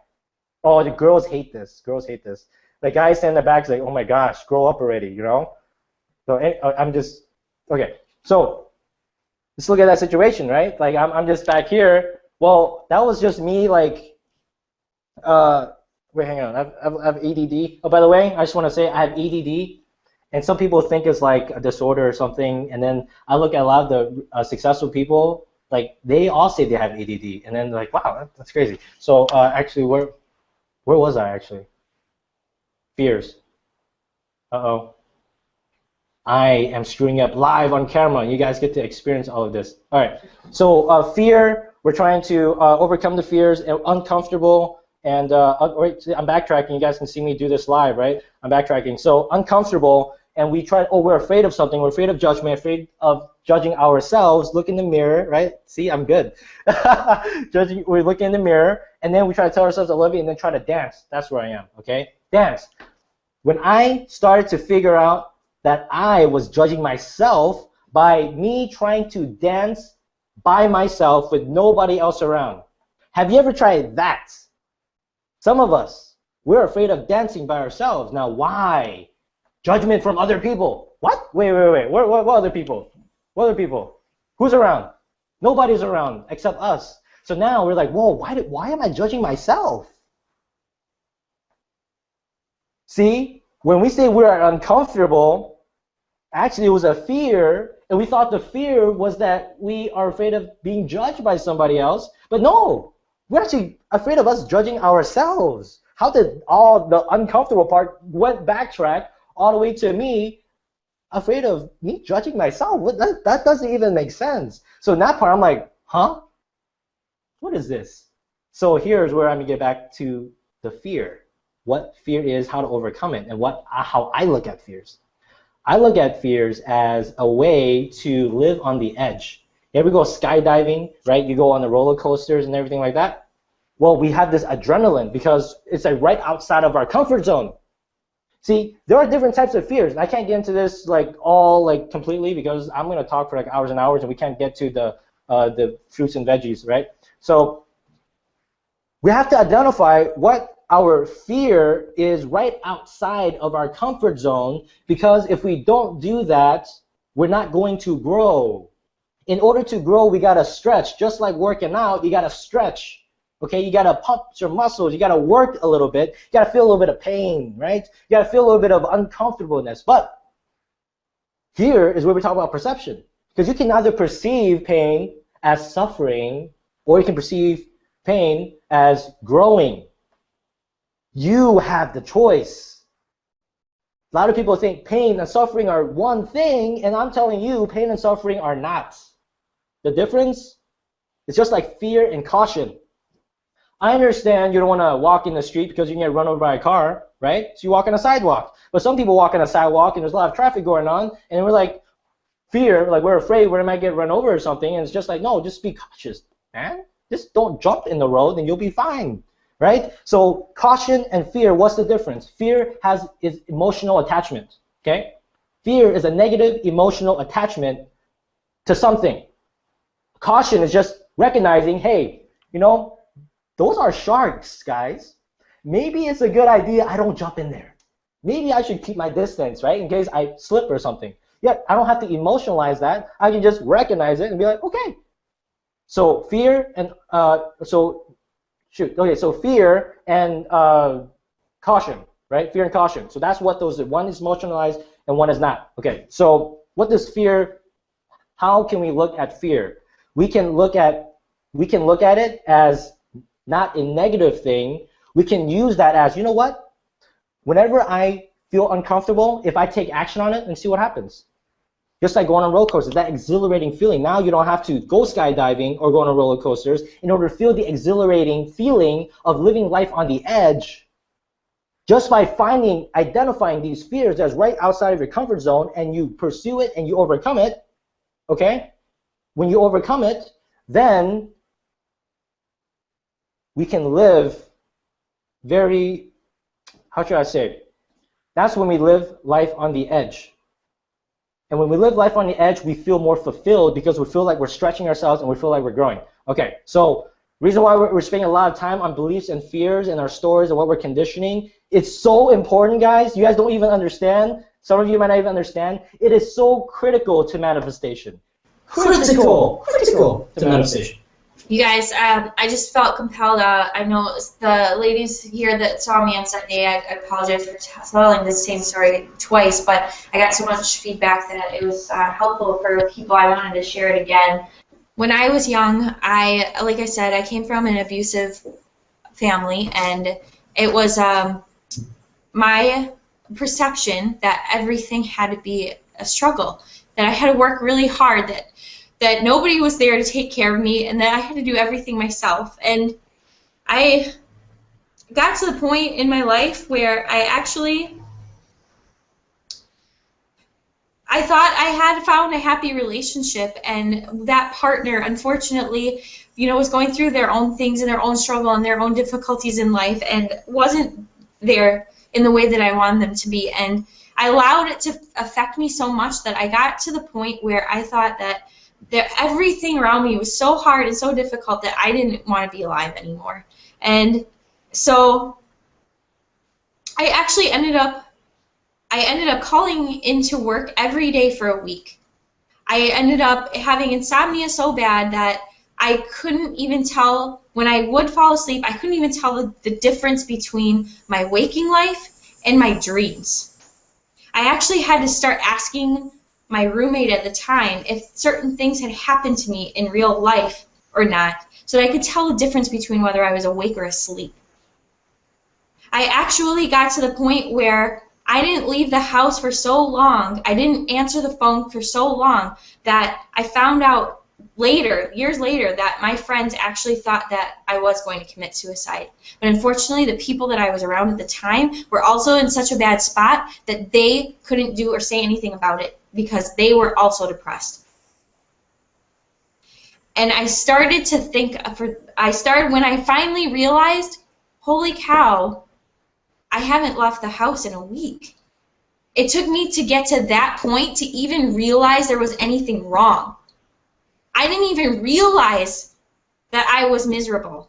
I didn't even realize that there was something wrong, that there was something that I needed to change. And so I finally got to the point where I got up enough courage. I went in, I was in college at the time, and I went in and I went to the free counseling program at school. And I went and I saw a psychologist. I sat down, I had an appointment with a psychologist, and I explained what was going on. And the man literally looked at me and he said, "There's nothing wrong with you. I need to take other patients that really need help." And so I took that back, and at first I allowed it to make me feel worse. I allowed it to make me feel worse because somebody else wasn't understanding what was going on with me, and I thought, well, yes, of course there's something wrong with me, or I would have been going to work. And so I actually started thinking about this, and I am so lucky that that happened to me. At first I didn't see it that way because, of course, it made me more depressed. Then I realized, so if there's nothing wrong with me, then what the hell is going on? If there's nothing wrong with me, then why am I not able to feel like I can go to work? Why am I not able to communicate with my family? Why do I feel so crappy that I can't even pick up the phone to call my mom? And I realized that was because of how I chose to see my life. It was the choice in how I was perceiving my situation. And in that moment, I got all of my strength from the universe, and I realized how stupid I was up until that point, because the only thing that was wrong was me thinking that there was something wrong, and I laughed. I laughed so hard, I laughed so loud that I woke up the whole rest of the house, and everybody came running out, and we're like, "We haven't even heard you laugh in like a month and a half. What in the hell is going on?" And I just said, "I understand everything. I understand everything. I realize now the only thing that I need to be happy is the decision to be happy. And it may sound ridiculous to you, but this is what we were talking about before when we said change can happen in an instant. And the instant that I realized that the only thing that was making me upset was the fact that I was allowing myself to be upset. Yeah, of course there were bad things that were happening in my life, but I could look at them as all these bad things that were happening to me, or I could say, I have all these opportunities to learn and grow, and I have a chance to really change myself and to inspire others to do the same. And as soon as I realized that I can say, these things suck and they're happening to me, or, wow, how can I learn from this and teach it to somebody else? Because there's somebody else in a situation that's worse than mine. And if I can learn what to do now, then I can help somebody else get out of this later, and it's going to be in some situation where they're way worse off than I was. As soon as I switched that in my head, I realized that now I know what it feels like. Now I can escape that. I'm beyond those glasses. I can take those glasses off and say, that was what miserable felt like. This is what good feels like, and I feel good right now. And if I can remember what bad feels like and what good feels like, now as soon as I start to feel bad, I can make it a conscious choice to say, no, I don't want that. What can I do to feel good? And so I started to slowly reprogram my mind by saying, oh, in this situation when I feel bad, I can feel good by remembering what it felt like to feel good and doing something that I know will make me feel good. And so what I did was, here's a specific technique, right? As you guys are waiting for, right? Specific techniques. For me, one thing that made all the difference in my life was music. So I made a playlist, and I called it Feelin' Groovy, because at the time, my favorite song was a remix of the 59th Street Bridge Feelin' Groovy song, right? It was an electronic remix version, and I loved it so much that I actually called my playlist that, and I put only music in my playlist that had good lyrics, uplifting, happy lyrics, and I put in my playlist only music that had positive feelings for me. And it's going to look different for everybody. But it's what is it in your life that makes you feel good? And I put only books on my playlist that had inspiration, only inspiration. And so every single time that I started feeling like, man, this day sucks, there's something that I can't control that's out of my control and it's really bringing me down, I went, oh my God, I'm starting to let myself get there again, and I certainly don't want to go there again. I don't want to feel like I did, where I couldn't even sleep, I couldn't even call my family because I felt so crummy. I never want to go back there again. And so as soon as I start to feel that way, now I can be proactive and choose what I'm programming myself with. And that's one of the things that I did, was to actually make a playlist of things that made me feel good. There's lots of different things that you can do, though. Like for Jin, he said he's got music that he listens to, too. There's so many different things. If you can think of something that makes you feel happy, do it. If you're feeling crummy and you say, man, you know, all I wish I could do is paint, then paint. If you get inspired by writing, what's stopping you? If there's something that you love that makes you happy, it needs to be part of your daily routine. Think of it as a new vitamin. It's a new prescription that you're writing for yourself. You are your own doctor. You are in control of your life. And you are the only person that knows what the prescription is that's going to be good for you. And that can be anything that you want it to be that makes you feel good. Because as soon as you start feeling good, that is the first step in actually manifesting. And that's why we're spending so much time in it, because people teach you all these little nitty-gritty strategies, and we're going to get into plenty of this other stuff too. But if you don't have the right mind, you will never get anywhere. And the only way you can feed your mind is to figure out what your fears are, what your blocks are, and the things that you can do to put yourself in the right mindset that will even allow you to start to attract good things into your life. It wasn't until I made those decisions that I started to find the right people and the right situations coming to me like that I didn't even have to think about it anymore. I wouldn't have found Barry as my friend if I wouldn't have fed my mind with things that made me feel happy to the point where I thought I could tell everybody about what I was learning. And yeah, maybe in some ways I found people that just didn't, benefit from that. But at the same time, I found somebody that became one of my best friends in life and has now seen the benefits in their own life. And we can all say that. All of us sitting here right now have changed other people's lives because we stuck to practicing what we believed in and the benefit of positive thoughts and positive intentions and positive right actions. So that's why you are here right now. There's something that we're speaking on right now that you need to do and you're hearing for a reason. And that you need to share it and you need to practice it. So I want everybody right now that has their notebook out. If you don't have a notebook, get one right now. And the first thing that you should write down, if you haven't written down anything yet, is be your own doctor. What's my daily prescription? Okay? Wow. I was actually almost like getting in tears just listening because I'm like going back into my past and looking at everything that I went through and all the suffering and all the pain. And it's like now we got on the other side and we know how it's like and we know how to bring people here and we're telling them this is what you got to do. This stuff right here, what we're talking about, is the thing that is keeping us from getting to where we want to go. And what I realized that to manifest, because I learned how to manifest by accident. When I learned to manifest, it wasn't because of books, okay? Yeah. Honestly, when people told me to reach, think, and go rich in the past, I read 2 pages, fell asleep.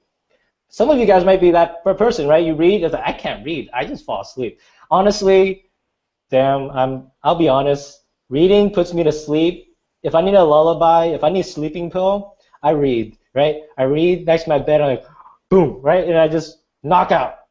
So what I learned, okay, from experience, the way that I manifested was feeling good. Feeling good, guarding my energy. My energy is what helped me manifest. It was my energy. But even though you know that, a lot of us, we don't know where to go. Like, well, great, thank you for telling me.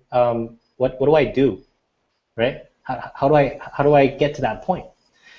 So when I'm feeling good, sometimes if I'm not trying to pursue my purpose and my mission, right? If I'm not trying to feel what's my greater purpose here on this earth, if I'm not pursuing that actively, I can only feel good for so long. Even if I'm in a relationship that at first, love at first sight, love, oh my gosh, yes, yes, yes, you know what, I'll tell you right now, eventually, that's going to go down. It's going to go downhill. Because then it's like, okay, well, I got him or her, but something's, I don't know, something's not right, right? So our constant pursuit of our purpose here and being clear on our intention, finding out what it is, why am I here?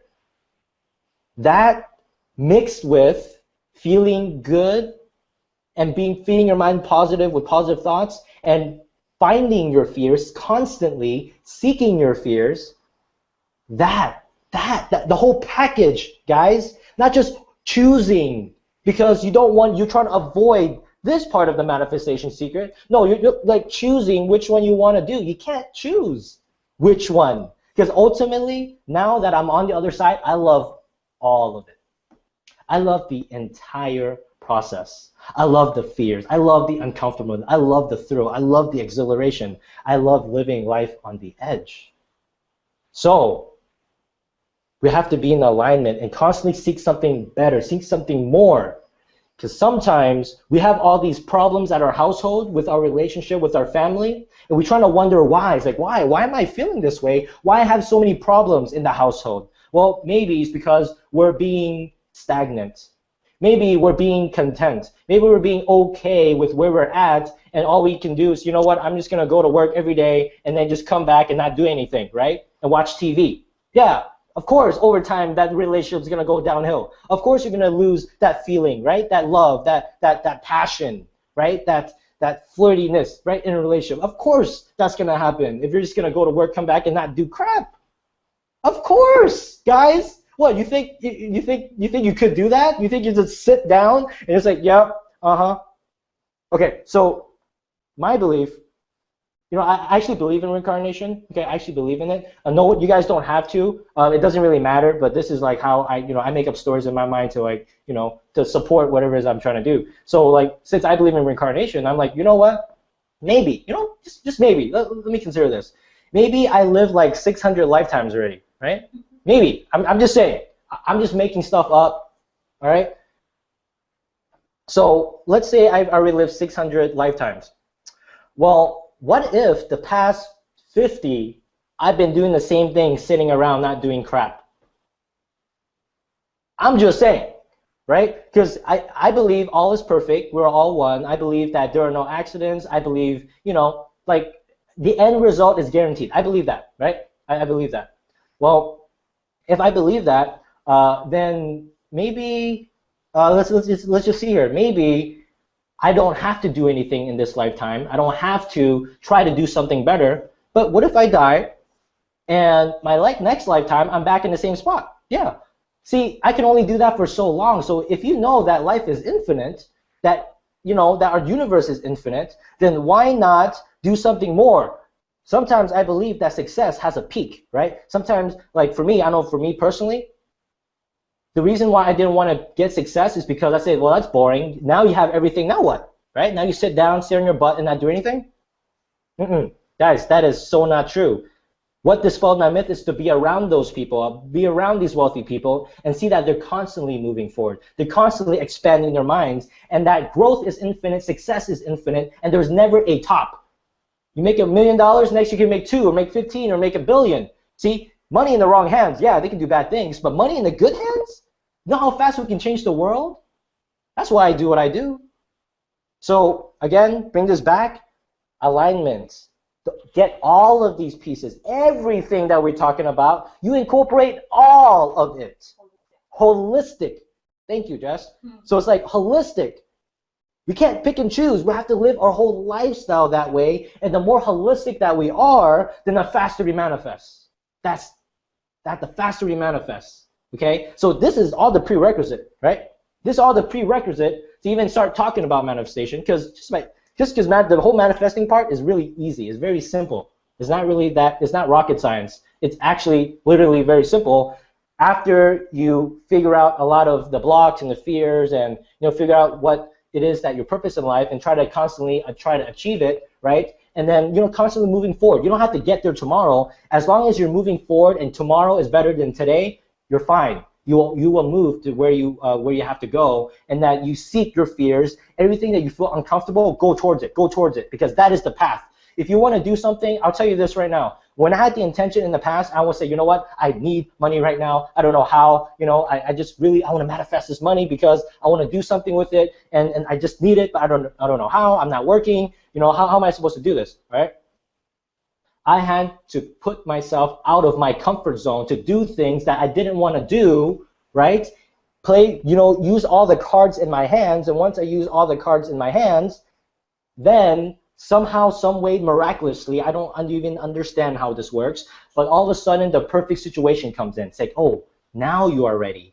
When the student is ready, the teacher will appear, right? So boom, oh, my next step comes in. It's like, whoa, that's interesting, because I wasn't looking for that. I was focusing on my one path to get to where I want, but whereas the answer wasn't this one path that I was staring at and being so focused on, the answer came from something else that I couldn't even possibly dream of in my philosophy. I couldn't even dream of how that would even happen. See, what's good on the other side of overcoming your fears? It is so good, it's so awesome, it is so exciting that even I cannot imagine how great it can be. And that's what life can be if you follow what we say, because imagine the greatest thing that could ever happen to you. Times that by 10. That is what the universe gives you. Every single time. Every single time. Universe just gives you 10 times better than you could awfully possibly dream. Like, how did this happen? I'm so God. That's how I can wake up every morning, jump out of bed, start dancing, and start smiling, and just go like this.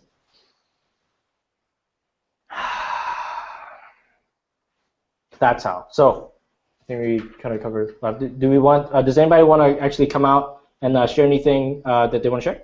Let me give a little intro here. All right, so basically I just wanted to give you guys a little recap here. So first of all, we have been talking about how to manifest your bliss, right? So the secrets that will take you to being able to manifest your own bliss. And in order to accomplish this, there's a little structure that you have to follow, right? So it's really funny. One of my best friends, Stacy, who I lived with for 8 years actually, she says that I'm future backwards. And I like to share my examples because I feel like it helps other people that think in the same way I do. But for me, I have to understand where I'm going in order to know how to get there. So the first step is actually figuring out where, for me, is where is it that I'm trying to go, right? So getting that intention set of this is the thing that I'm trying to accomplish, then we can go backwards from that and say, oh, okay, what are the fears or blocks that are keeping me from getting there? Then I can go back down a step and say, what were the underlying beliefs or perceptions that I had that were causing those fears or blocks? And that's how I can ultimately start to structure it. So if you guys want some of the fast ways or the quick answers, that would be what we're talking about in a nutshell right there, okay? So the thing about that is, though, that not everything always goes according to plan. But Jen always likes to say, your struggles are your power. So I think it's important that we talk about how our struggles relate to our journey. And the best person I know for that right now is going to be Barry. So Barry, can you give us your brief story about how you have actually done the opposite of what we were talking about and what we can learn from that? Oh, guys, this story is pretty funny. And Barry, you might want to speak up too, because sometimes it's a little bit difficult to hear. So just. Oh, okay. How's that for the audio right now? It's good. Give me a thumbs up if the audio is good. Cool, sounds good. So yeah, I'm gonna disagree with Jen and say the story's not funny in the time that it's happening, but it's funny after the fact because I did the exact opposite of everything that I believe when it comes to manifestation, because it's something that I've been doing for a long time. Okay. So I kind of left off my story earlier in terms of that I went back to a corporate job that I had in my earlier time when I manifested actually getting the job. I set that intention, and actually how I actually got that job is some of these secrets that we're going to be teaching you guys here later on. Like the people who do have the issue with, or that do have, think that we're going too slow, like there's some really, really good stuff coming up here, like really soon. So stay tuned. I manifested that job by doing some of these things that we're going to talk about later on. And then when I realized that when I got back into that job that it wasn't the reason why I left it in the first place, I started manifesting all these really, really bad things actually happening. So I started telling myself, I don't like my job. I don't like my job. I don't like what I'm doing. I don't like what I'm doing. Oh man, I hated going to it. And then I would like doing the things that Jen was talking about before. Like, I would come home and literally just like sit on the couch, watch TV, eat something, and pass out on the couch. Like I literally was just like a big lump. It sucked. So I hate my job. I hate my job. As the thoughts always going through my head. And then one of the things that ended up happening in this area that I worked in. So the part that I did say, I used to do consulting for a restaurant chain. I worked with about a little over 40 different restaurants.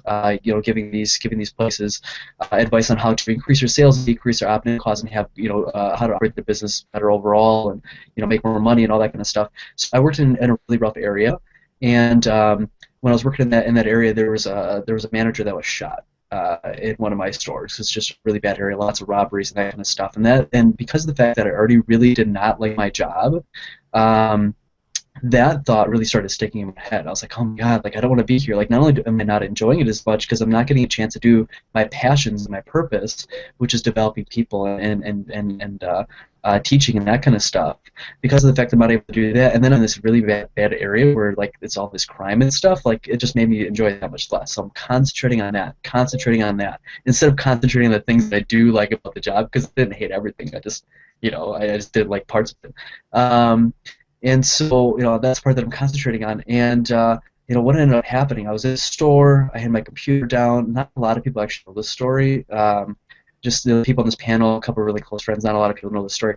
I had my computer down, I had it sit down on a table, and all of a sudden this guy jacked my computer. He takes it and he runs to the door. So I take off after him, and the owner of the store takes off the back door. We cut this guy off, and he pulled a knife on us. It's like just this terrifying moment, like, oh my gosh, where's this going to go, And the story is a lot worse. That's the crazy thing. So we're talking the guy down, and just like, give back the computer, don't worry about it. And the guy puts on the computer. We go back inside, and what ended up happening was that was just a setup for the store to get robbed. So I walk back into the store, and there's a sawed-off shotgun pulled on me, like 2 feet from my face. It was just like light flashing before my eyes. Like just like, oh my gosh, where's this gonna go from here on out? And I get back home, I tell my friends about this and stuff. Actually a couple people that are on this panel, Philo wasn't there at the time, but Jess and Jen, and they're like, you're creating this, like you're manifesting this, and I'm like, and I kind of believed it, but I kind of didn't.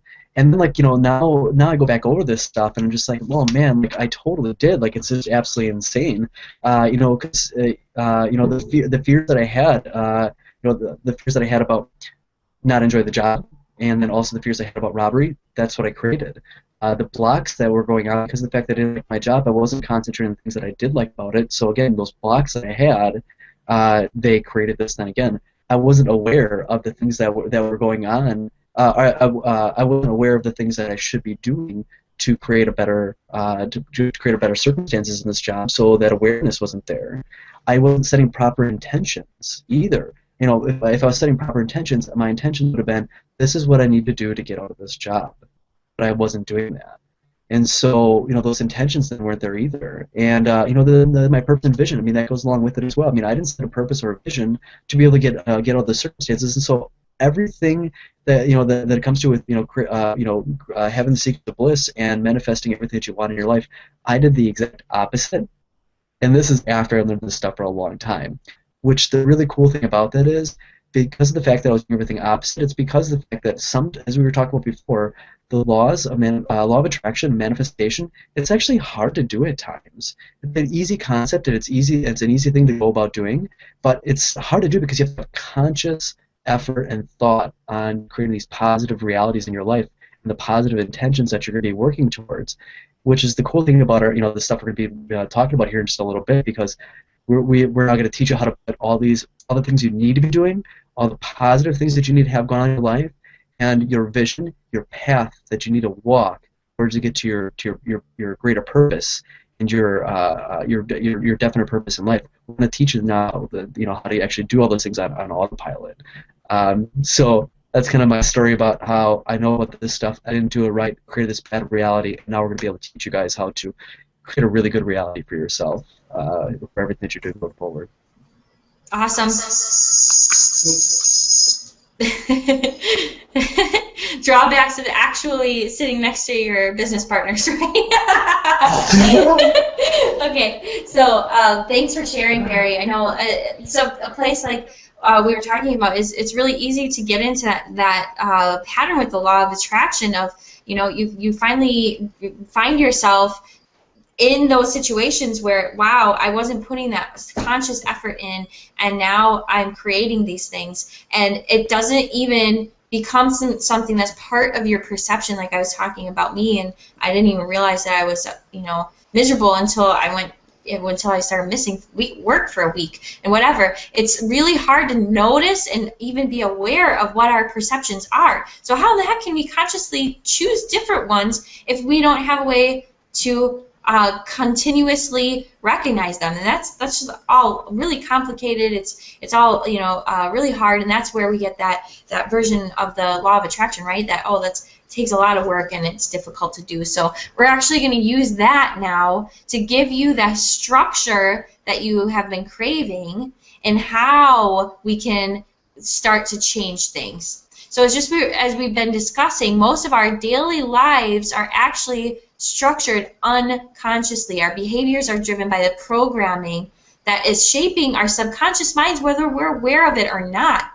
So the good news is, though, that because now you're aware of your unawareness, now you can start to consciously form your subconscious. Sounds kind of crazy, right? Now that you're aware of what you were unaware of, now you can start to consciously recreate your subconscious. So that's what we're going to be talking about right now, is how exactly do we do that? What tools and resources all of us here have found? A number. I mean, we could go on forever about it. We're just going to give you the very best ones tonight and what you can do, the things that we use to reprogram our conscious minds by the use of our subconsciousness. Okay? So first of all, I'm just going to hand it over to Jin so he can give you a little bit more of some information and background with the stuff we're going to get into. All right. Now I'm actually like actively checking like the mics, right? Because now we don't have this feedback stuff. Okay, I'm good. All right, guys. This is what you guys have been waiting for, right? How to put manifestation on autopilot, but how do we manifest? And that's just actually what Jess is seeing right now. Though the way to manifest is to be in complete alignment. Your conscious mind, your subconscious mind has to be in alignment. Your thoughts, your feelings have to be in alignment. What you do, what you say, what you think, do, and say, and how you feel. Wow, just trying to remember all this stuff. All of these things need to be in alignment in order for this to work. And that's why all of the stuff, make sure all of these things are in alignment before we can even start getting what we want. And what we find, this is the funny part, guys. This is why I just can't help but to laugh at the universe. I'm like, are you serious? Are you telling me that's all I had to do? Okay? Because really, once we're in alignment, here's how it works. You stick it and you create it. That's it. You want it and it's here.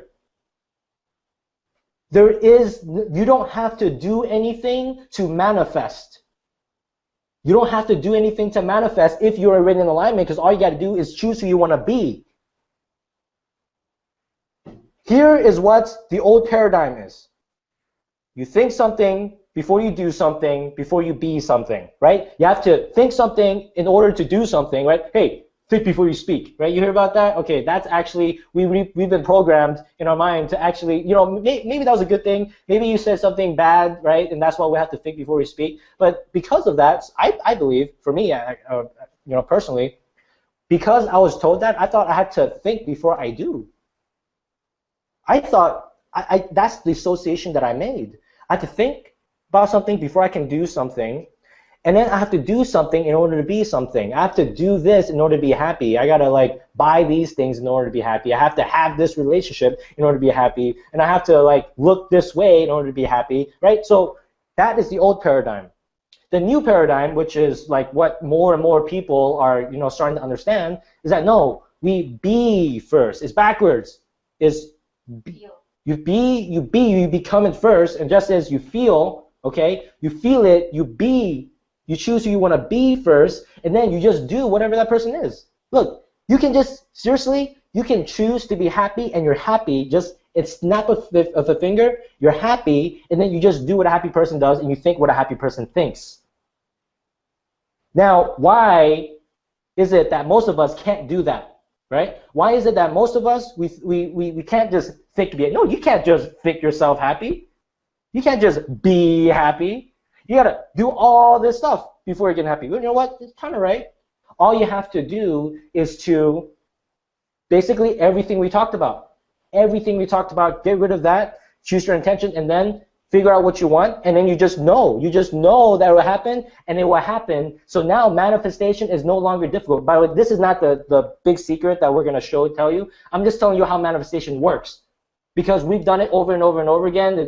And at first, I thought it was just me, but Jess does it, and then also Barry and also Philo. We all do it now, and we see that there's a commonality between them because I've never been around so many people in my life, okay, that can also manifest, and that I can actually help other people outside of me manifest. I never seen that before, but I knew there was a common thing, and that is basically what I just said now. Okay, basically, get rid of all the stuff and then know what you want. You feel happy, you become it, you feel it. You gotta feel it. And you gotta feel the right feeling, and which we're gonna also talk about. So I just wanted to chime in really quickly because basically when we're talking about this, we have so much social proof that we want to give you. So I know that what we're about to cover is going to actually sound so simplistic that and so straightforward that you're going to think that there's not even any way that it could work, because it's actually a progression that you make. It's the information we're telling you is as simple as think it and you will receive it, okay? But we all have these perceptions and barriers that this is why we were trying to lay that out in the beginning. We have this perception and barrier that everything has to be a struggle to some degree. We have this perception and barrier that there are too many other things that are keeping us. There's too many excuses that we can come up with of why that could never be the case. But I'm going to tell you right now that I have done this over and over and over again. And even my manifesting friend, when he said in the beginning that he thought he was a manifestor until he met me, it is because Jin's paradigm when I met him was that, yes, I can manifest things, but I have to struggle. There's some sort of breakthrough that I have to have before I can get there. And so what I started to show him was, what? No, you don't. Why do you have to struggle? I just don't struggle, and I can just do it. And he's like, well, what do you do? And I said, I just know it. I think of something that I want, and I know I'm going to have it, and then I put it away, and then it happens. And he was like, what? It can't be that easy. There's too many other things that you have to do. There's no steps. What do you mean? You know, some people say, oh, I have to write it down in a certain way, and then I have to change that, and so I get closer and closer, and then I can finally start to believe that maybe one day, someday, I can finally reach that thing, but it's way over there, and I can't have it until I can get from here to all the way over there. I said, that's a waste of my life. There's too many things that I want to do. That's going to take forever. I skip that, and I just say, here's what I want. I know I'm going to have it. I'm done with it. I put it away, and then it happens. So, I mean, take what you will from that, but we're going to teach you exactly how I retrained my mind to become solid in that belief. And now, because that's my perception, because that is my belief, my belief now is that everything is always better than I ever expect. With that one thing, expecting that one thing, guess what? Everything's always better than I expect. And I always have miracles. I always have surprise things that happen that I never would have thought of, because my perception is that everything's always better than I expect, and that everything is always easy, and that whatever I want and whatever I put my thoughts into will become true. And so guess what? Because that's my perception, and I'm not just saying that. That's my real perception of my life. And I believe it, and I know it, and I breathe it. I don't have to think about it. That's just how it is for me. And therefore, that's my reality. But how do you get there if you're not there? That's what we're going to go through right now. So we have to have like this delay in between. It's like, oh, you ready? Ready? Go. Click it. Click. Okay, cool. Now I can unmute. Dang. You know what? This is funny because this is really funny because when I started manifesting, I like struggled. Like I had to struggle. Like if I don't struggle, how can I manifest? I have to like do all this thing before I manifest. How do we get to where Jess is? Like one way. Now we talk about it. Finally, woo! So finally, we get to how can you put it on autopilot? So you don't have to struggle like me, because I struggled way too much, right? And now I'm like, you know what? Screw the struggling stuff. I want this to be done easy. Now, if you understand everything that we just talked about, oh my God! If you guys listen from the beginning. Okay, maybe you have to listen to this over and over again, but if you really understand, guys, this is gold. This is We're not just dropping golden nuggets. We're not just dropping golden bars. We're going to be dropping crystals. Crystals. Why crystal? I just love crystals, and it's more spiritual thing. Anyways, now, all right, enough hype, right? I've been hyping for like a whole week now. You guys have been seeing my stuff like all over. MVP, what is it? Okay, so there are in Think and Grow Rich. So that way we can kind of bring everyone back together first. That way that will make more sense, right? Yeah. All right. So in the book Think and Grow Rich, it talks about MVP, which is a major definite purpose. Major definite purpose, and on there it shows like this thing you're supposed to read and tell yourself, you know, if you want to make a certain amount of income, you would say, you know, as of this date, I am generating X amount of money, and blah blah blah. I can see it, I can touch it, you know, I can taste it, I can feel it, or whatever. And then this is what I'm committed to doing. This is what I believe, and this I am a bunch of affirmations, which a lot of people do, right? And a lot of people, you know, so some people got success, and a lot of people they don't really get the success. And I believe in it wholeheartedly. I believe that Think and Grow Rich, it works like a charm if all the other points that we just talked about are in place. See, I think all of these books, they work so well, but it's like with the assumption that everything we just talked about, the fears, blocks, and obstacles and all that stuff, that's taken care of. If that's still there, we can't even believe in the words that are reading because there's a lot of blocks that we still have in place. So major definite purpose, a lot of people, you know, we have a journal. I'll show you my journal, okay? I have a journal here, and then also have another journal. Okay, I have two different journals. One's like my dream journal, and the other one's like for me to just write a lot of stuff, right? Like my vision and everything. And once I clarify it, I put in this one because this one has like nice flowers on it. So and then, you know, I just use this one a little bit differently. So I'm just saying. So we've heard of writing our vision down. We heard of vision boards. We heard of all of that. But how? Here is the magic. Okay, here's the magic. How can we put overcoming fears on autopilot? How can we put overcoming or overcoming obstacles on autopilot? Right? How do we get those foundational things down, and on top of that, to basically put what our intention is. So first, I want to make this much money, or this is the lifestyle that I want. I want a better relationship. I want to manifest my dream life, you know, girl. And plus, I also wrote down like my dream girl and stuff like that too on here. And I was like, damn it, I got what I asked for. Like, damn, why? It's like, and then I was like, flip the page. I'm like, universe, you are hilarious. You're funny. You're funny. You know what? Take this. You know. So me, I actually play with the universe. I play with, you know, I have a conversation with God. Right. That's actually a really, really, really awesome book, Conversations with God by Neil Donald Walsh. But I actually have conversations. I'm like, all right, fine. Let me write down more of this stuff. Boom, boom, boom, boom. I've been doing this for a year and a half now. Okay, a year and a half now. So like I'm writing this thing down, and then I would get what I wrote again. I'm like, wait a second, this is great, but I got exactly what I asked for. So it's this constant process of like, what?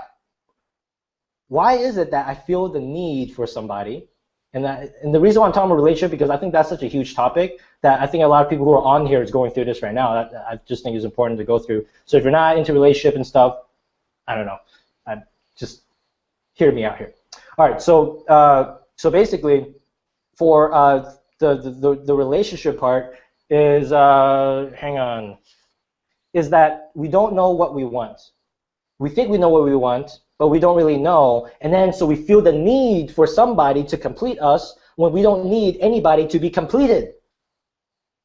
In order to successfully have somebody else enter into your life, you have to be complete yourself. You have to be able to overcome all of these things yourself. You have to be able to live on yourself first before you add somebody else onto your life. So that way, you know for a fact that you are already centered, that you are stable. Whereas if you just get two people together and they're not really stable and they're looking for each other for happiness, hey, I'm not happy, but I'm looking for you for happiness. But you're not happy, you're looking for me for happiness. Okay, oh wow, this makes a lot of sense. This is great. This is really great strategy. You guys want to be logical, right? Okay, wow. That's a very logical, smart thing to do, right? And guys, I'm just joking around here, but not at the same time, right? Because that's what I did. So actually, it was Barry who actually helped me, okay, and say, you know, you don't have to feel like you need anybody, right? You have to what I learned now is that I have to know my mission and my purpose first and foremost. First and foremost, that is priority for me. If I don't have that, no girl will want me. No. They might want me first, and then later on, they're not going to want me anymore, right? I got to be a man. I got to learn. I got to do everything I need to be that man. And I will do whatever it takes to be the best man that I can be. Because even right now, I don't think that I'm ready. I think that there's still more that I need to grow, that there's so much more. And the person that I want, I need to be prepared. When the student's ready, the teacher will appear. I need to be ready for what the universe has to offer. And that's why we want something. We have to be ready for it. Wow, did I just go off on another rant again? It's like one of my things. But whoa, going back to MDP now. So when we write down what we want, yes, you can manifest what you want. But let's find a way to the missing piece, right? On the ads, you guys seen ads and you see me like talk about, blasting this message all over. This is missing piece. Well, here's the missing piece to putting things on autopilot, right? Is by reading this thing that we write down, our vision, and basically our vision, our definite major purpose. We write it down, and then we have to write down all the stuff that we want to work on. What are the stuff that we're lacking right now? That is where it's at. Now, there's a lot of tools that we found that we can add on top of it, okay, that it will enhance the entire experience. And actually, I can learn how to manifest and overcome a lot of those things and a lot of those, reprogram my subconscious mind in order to manifest what I want, because it's the subconscious mind is what you really feel. And by what you feel, by feeling it, that's how you manifest. So by changing your subconscious mind, well, now you got the answer. But how do we do that easily? How do you do that effectively? How to do that on autopilot? So right now, we have, well, should I just mention it now or give it to Barry? Give it to Philo. Philo, okay, cool. So Philo, why don't you come out and give your experience on what you found and what you've actually used. By the way, we all use it too, but Philo really had this really big breakthrough. I actually want him to share his story on how he found it in the past. And then now we're going to bridge that to what we all learned and put together to create this super power, awesome, amazing, like what other cool words can we throw on there? Epic, okay, epic. I don't know damn, I can't even think of like cool words because my vocabulary is so tiny, right? This method that if you use this, oh guys, I did that just one day and then boom, instantly I got a download from the universe, told me exactly what I need to do, and that's the only reason why you guys are all here right now. And you can ask Jess, you can ask Philo, you can ask Barry, that if it wasn't for me finding this method that we're gonna tell you right now, you guys wouldn't even be here because I wouldn't have the guts to do it, okay? And I wouldn't have even thought about doing this until I was able to put everything away, right? All the fears, all the doubts, everything, and be clear, be single-minded, be clear, empty your mind, be like water, Bruce Lee, right? Was able to do that, receive the message, take massive action, and boom, now you hear Philo. Take it away. I want to hear your story, man, and I think everyone here as well. Thanks, Jim. I'm really happy to be here. It's been awesome just listening to you guys. I have like pages of notes. I mean, we masterminded on this, but I myself am taking notes. So that just goes to show you got to be really humble these days. But yeah. So if you're here in the beginning, I was telling my story about how I grew up and all that, and I ended up on a ranch. We lost our home. We got foreclosure, and at that point in my life, I was pretty much at rock bottom. I had barely enough money to even feed myself or my family or anything, and I was just living with my mom and working on this ranch to pay the rent, and I had like no income, right? And at that point, I realized that if I didn't change that, nothing would change for me. So I really dug deep, and I got into self-development, and at that point, I learned a lot about the subconscious mind, because here's the thing. I had been making all these great decisions and everything, but none of them stuck. It was like me just making these decisions over and over and over, and nothing would ever stick. And I'd find myself a week later going, what happened? I just, made this great decision, and now I'm back to where I started. And I think for most people, they've experienced that at one point or another, or they're in that currently. And the way I got out of that was I started to research the subconscious mind. And one of the first things I found, lo and behold, I'm actually pretty good at manifestation even before I understood how it worked. One of the first things that just kind of fell into my lap was this idea that, I can just listen to something while I sleep, and lo and behold, it'll show up in my life. And whatever, it turns out that it's actually 100% true. Whatever it is you put into your mind while you're sleeping goes directly to your subconscious, and 100%, or say 111%, influences everything that you think about and everything that you do in your day, which then influences your beliefs, then influences everything that you get in your life. And if it wasn't for me discovering that, I never would have even taken action with that. But so there's a number of tools that I use, and there's a particular program that I use. I found it online. It's actually at sleepbreakthrough.com, and you can buy audios there. They're only like $5 each, and this guy makes them. They're actually really, really cool, and I started using those, and literally within, I'm going to say 2 or 3 days, my entire just paradigm on everything just completely shifted. I started to experience a whole different reality, and I was still making the same decisions that I've been making my whole life, but now they actually started to stick. I found myself in the same situation, but now being emotionally available, I'll say, responsible and able to act in my highest good, and instead of retreating into my emotions and feeling like I'm not even in control of my life, I was able to actually hold my ground and stay firm and be able to stick to my decision until it became a habit, and at that point it was effortless to just maintain a habit. So the bottom line is you're going to get these sleep audios, and along with that you're going to want to listen to that every single night. But what really gets crazy is that I was doing these audios were not that targeted. They were very general, and even when they were general, I was still getting these incredible results. And so the trick was, how can I really target the message to my subconscious? How can I really change my beliefs? How can I, like what Jen was talking about, get straight to the fears, straight to the blocks, get straight through those so that I can just get straight to manifesting as quickly as possible. And what we discover is we put 2 and 2 together, or 1 and 1 together, because that's 11 and it's better.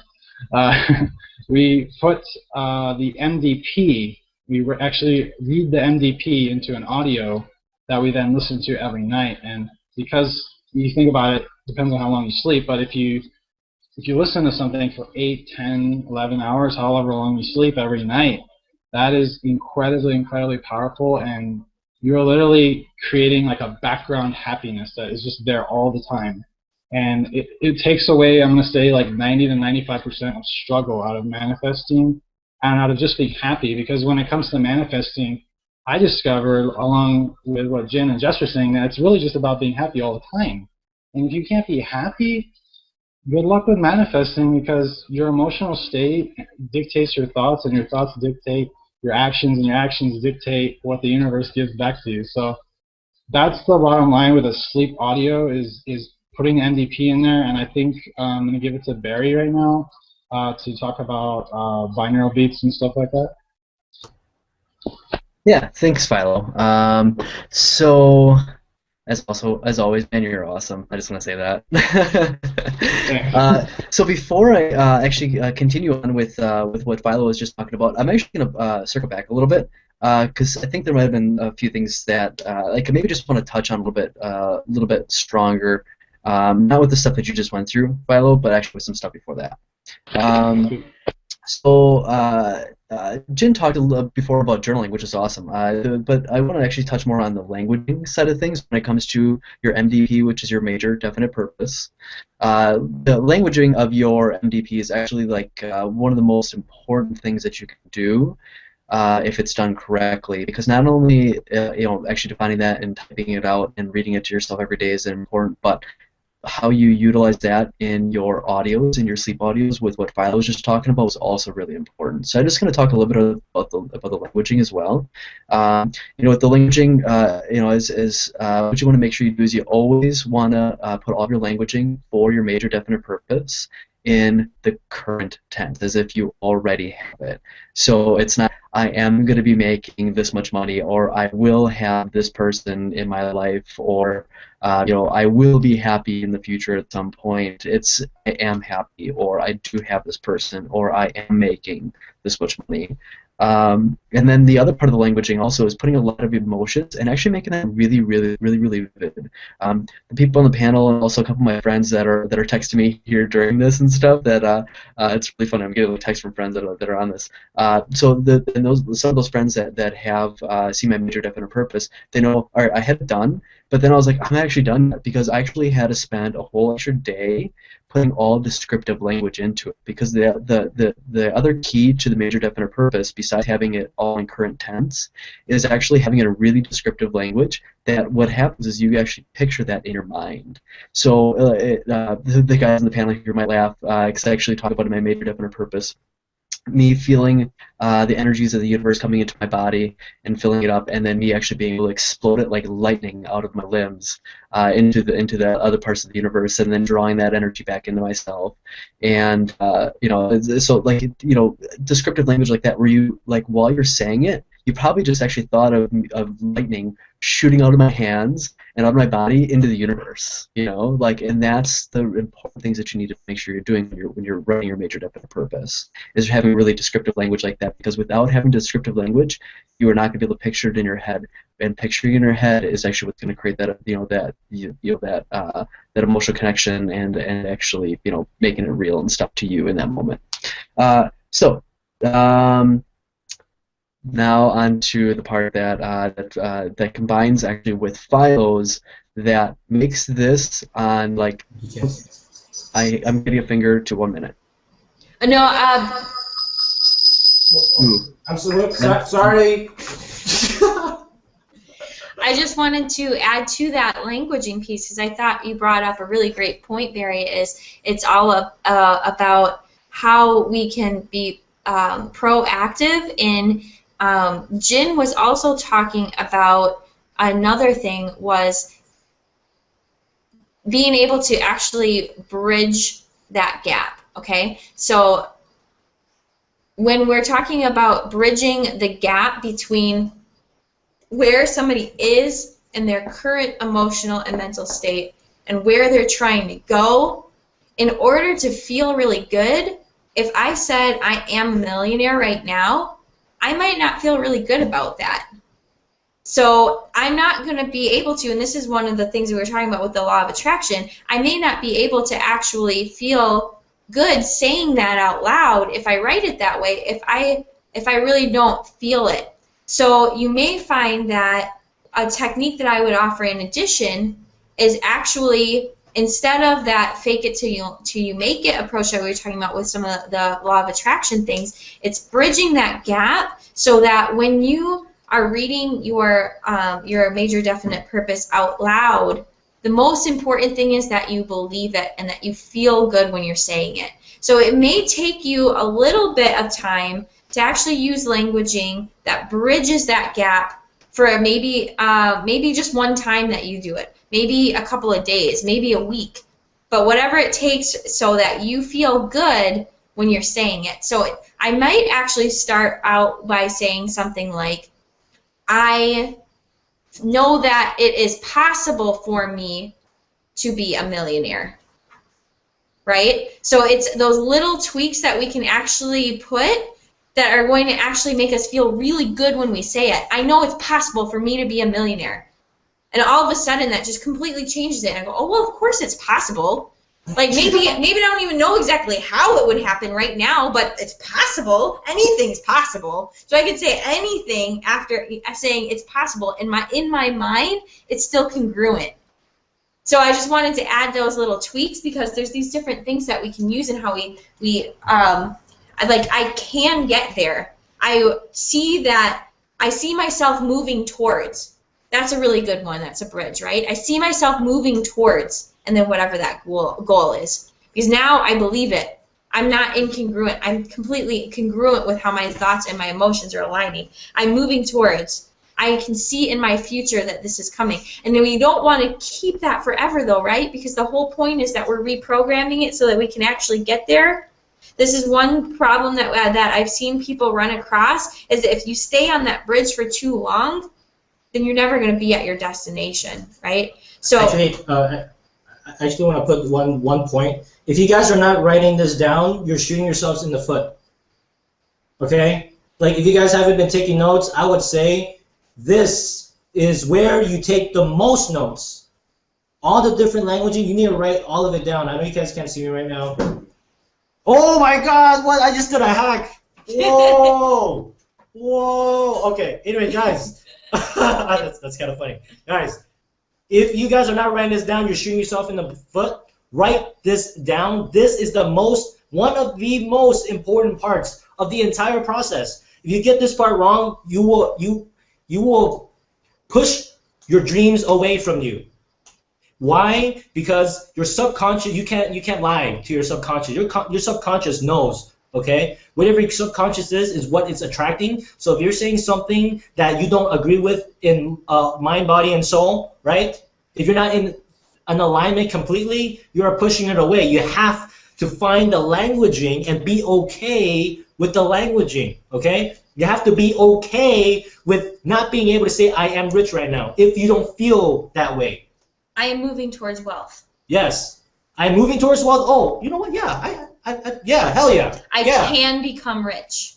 Right. Which languaging, right? Which of these words do I feel the most, like, do I feel the best? Maybe some of them say, you know what? I hope. No, I know I can. It's not I hope, right? I can. But, oh, well, you know what? I can. No, I can feel it. Oh, now that's another one. So we're going to go through this, and you guys want to write down everything that she's saying. Well, you know, the starting, the pre, I don't know, whatever. The bridges. The bridges, right? The I am, the I see, the I feel, I will, I can. Write these things down and keep that with you every time you do your MTP, and just be very aware, okay? Because over time, when you start doing this, it's going to constantly change. It's going to constantly update, all right? So when they update, you have to update it. When you say, you know what? I actually know I can now. Actually, that doesn't excite me as much. You know what? I will. That excites me more. Maybe, no, I can feel it. Maybe I will say, I don't feel it. No, I feel it. If you have a hard time trying to feel what it is that you want, you know what? Put that inside of your major definite purpose. But I feel it until you start feeling it. All right? So there's this right here. You take notes. This is the most important part. Just take it away. All right. So we've covered a lot of good things about the language pattern. I want to go back, for those of you who aren't as familiar with a major definite purpose or Think and Grow Rich, and just touch on something that I feel is a crucial component in addition to and related to this language patterning piece, is that with your major definite purpose, there's actually two parts to it. There's the actual first part of it that you read every day to yourself is the one that's already sort of pre-written by the Napoleon Hill Foundation itself, and that's going to be the little paragraphs that you just fill in the couple little blanks for, and then it comes with the self-confidence formula. Those are, really great because they help to frame. I like to call it like framing, right? So we are actually framing our minds, putting ourselves in that right perception to start receiving by reading those pieces. And those are ones that are already pre-written for us, so we can look at that. Now, here's the thing. As we were talking before about where I'm at in my journey, I want to give this hack to other people that are closer to my level here too, as far as practice with manifestation goes, and where you're at with it, because I feel like it's important to address people are at all different levels. And so when I actually read here, I'll just show you guys my screen real quick because I'll show you what and it looks like for those who haven't seen it. Start saying major definite purpose, because I think some people don't know what MDP is and they haven't really associated yet. So MDP, by the way, is major definite purpose, and we got that terminology from Napoleon Hill on the Think and Grow Rich book. Right. Okay, so here's what it looks like. This is the generic one, okay? Your major definite purpose, it's just basically stating, really, because it's Think and Grow Rich, and that's the only reason why we're talking about money, okay? But you can, we'll tell you in a minute how you can do this with every area of your life. The major definite purpose right here is this one, is just around the money piece. You say this one, and then it's the self-confidence formula, okay? The self-confidence formula is really crucial because it starts to reframe and retrain your mind to tell you that it's possible. And this is really where you're starting to form that foundation to grow off of for the rest of the things. So this is only part of it, remember. We're going to tell you all the steps that go together.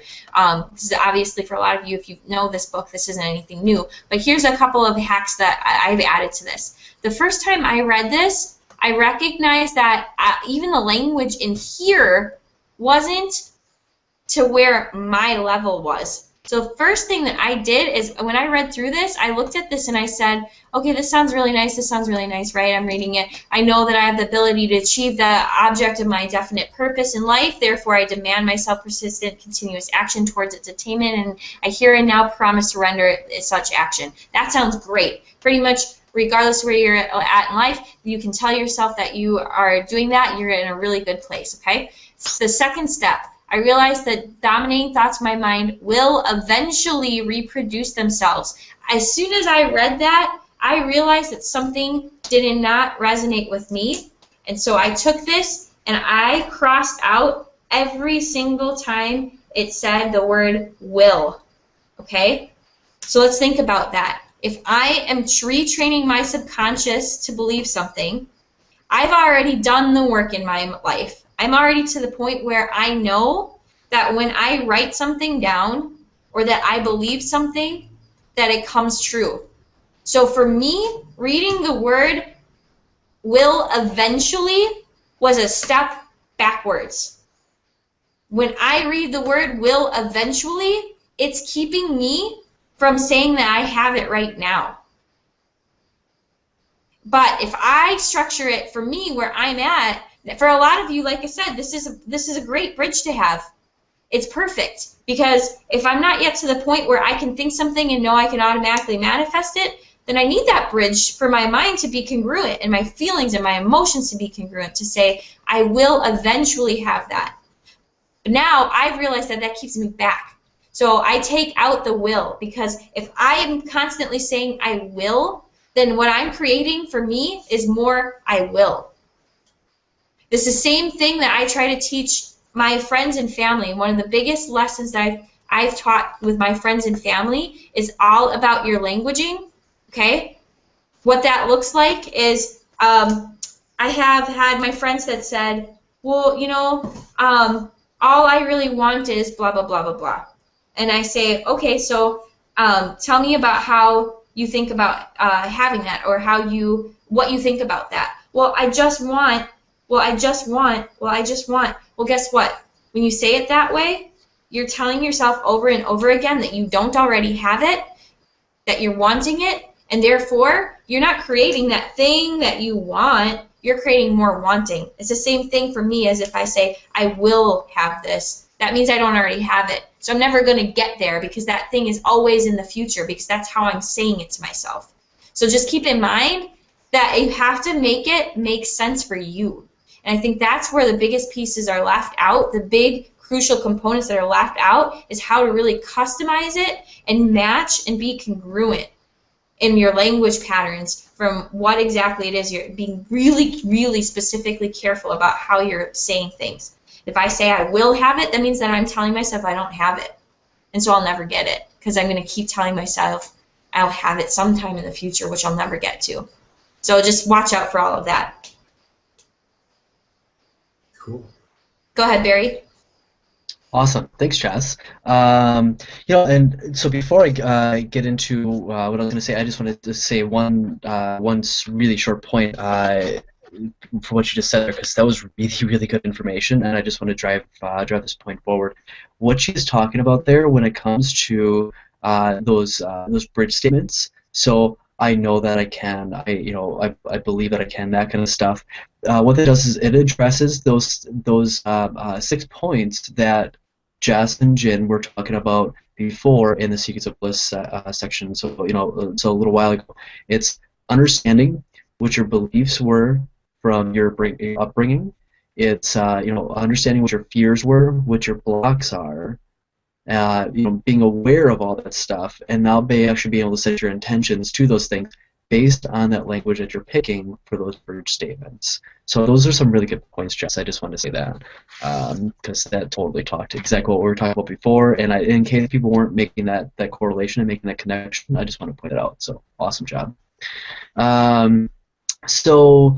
What Philo was talking about before was these sleep audios, and what takes those sleep audios and turns it the dial to 11, not to 10 but to 11, because seriously this will just take it to like the complete like insane level, is something called binaural beats. So what a lot of people actually don't understand what binaural beats are. So before I start getting into like the meat potatoes of it or the veggies of it, I'm going to kind of explain what binaural beats are first. So and even before I get to that, I just want to say that this is all actually backed up by like scientific research and stuff. This is not just like some like hokey pokey ideas and stuff. This is all actually scientifically proven information. For myself, the reason why I need to know that is because I'm one of those people where while I do rely heavily on my emotions and my sense of feeling, and I'm one of the people that, if people don't understand what this means, but some of you will, I'm like a sensitive person, and not the sensitive like, oh, I cry. Well, I do, but but like a sensitive person, like I get I get feelings about things that are going on in my life, and I can understand them on a deeper level without actually needing scientific research or like concrete information.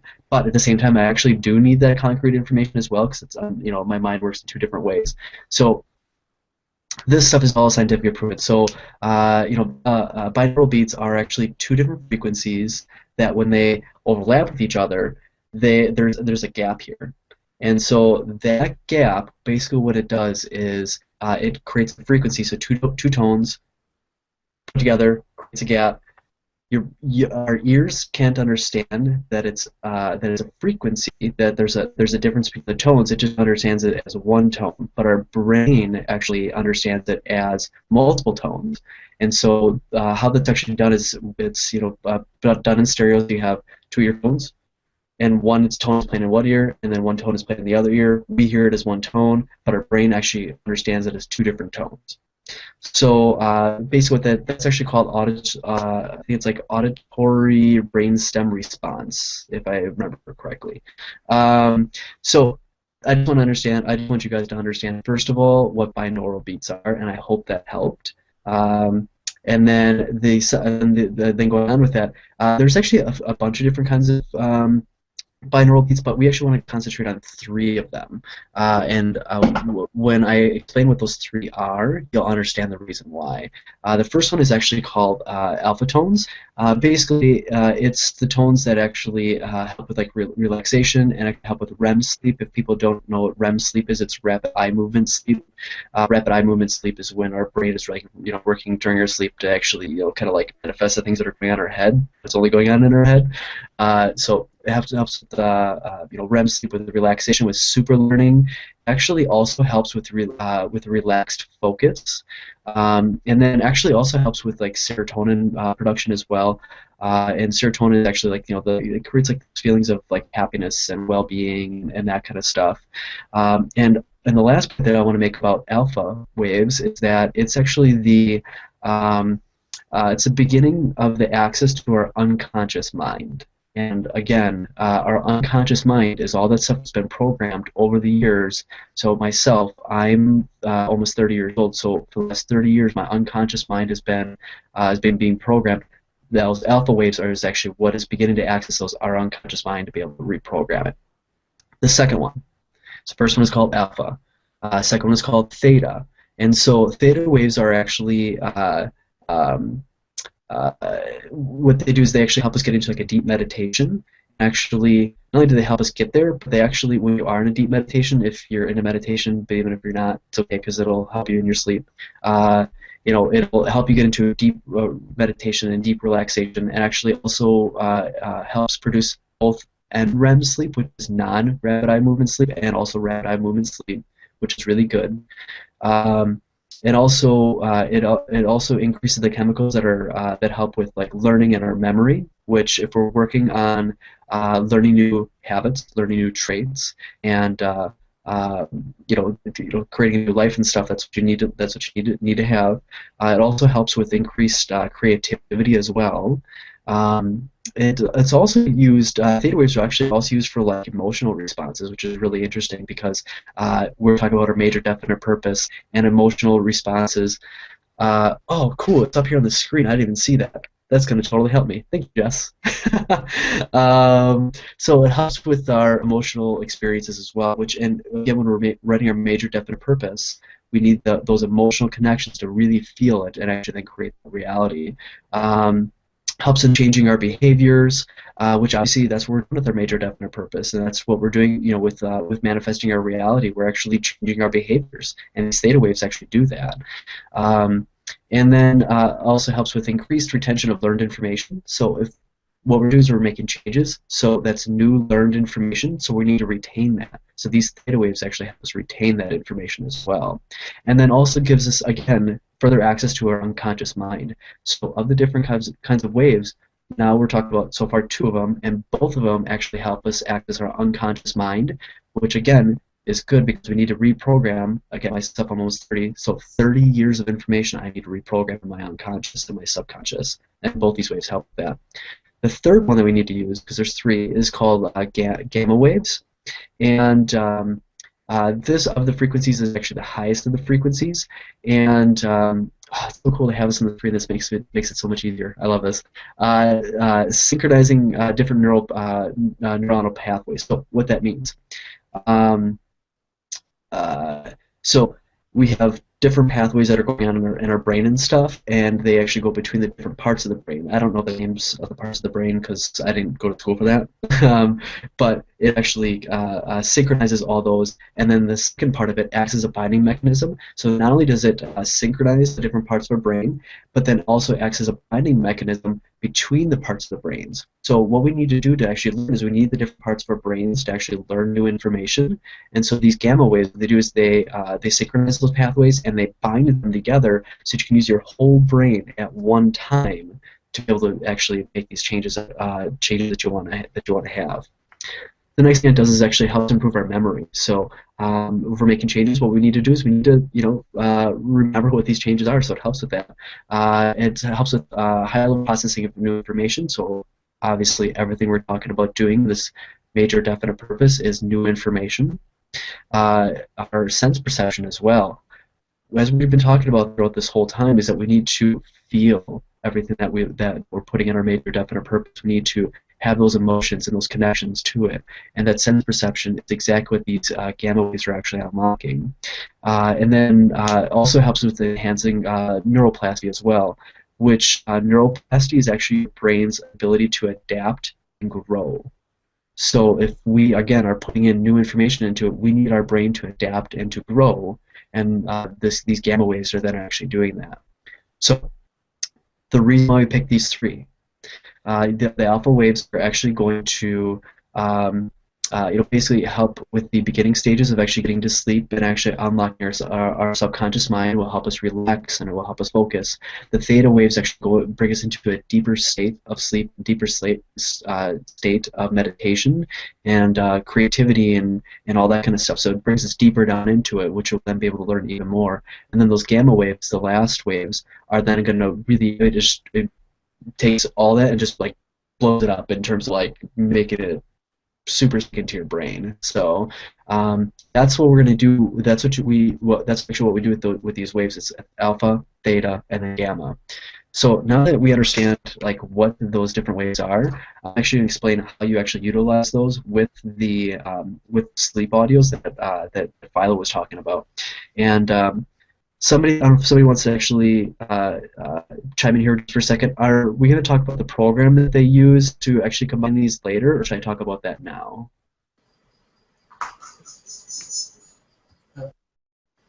You can go ahead and mention it right now. Okay, cool. Sounds good. So we have two different types of audio. So what you do is you have binaural beats. Put my hand in the camera, and then you have sleep audios. And what we need to do is we need to actually put those together. And so to be able to do that, it's a free program. It's called Audacity, Audacity,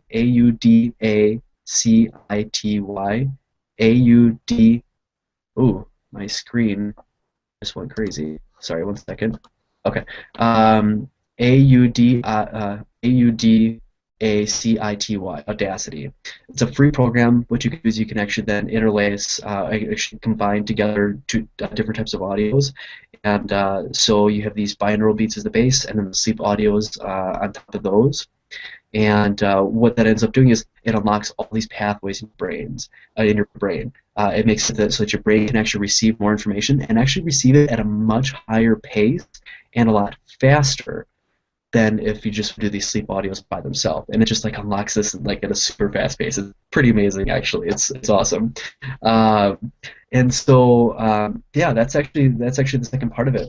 Now, one thing that Philo had talked about before with these sleep audios was that you can purchase them from this website, but then also one thing that you can that actually makes them stronger is that if they're tailored to your own personal need. And so what you might end up finding from that website is that they might actually not have what you need, and they have a lot on there, but they might not have what you need. So with Audacity, you can actually record your voice to be able to actually record then your major definite purpose. And that's really cool because that way you can actually tailor it to exactly whatever you need. And this is actually what I've done is I use this program to record my own audio. I'm not going to use somebody else's. I want to use my own. But then the other part of that is if you do use it, to be in a low tone. It's actually kind of creepy, to be honest. And everybody in the panel that's heard it, it's totally creepy.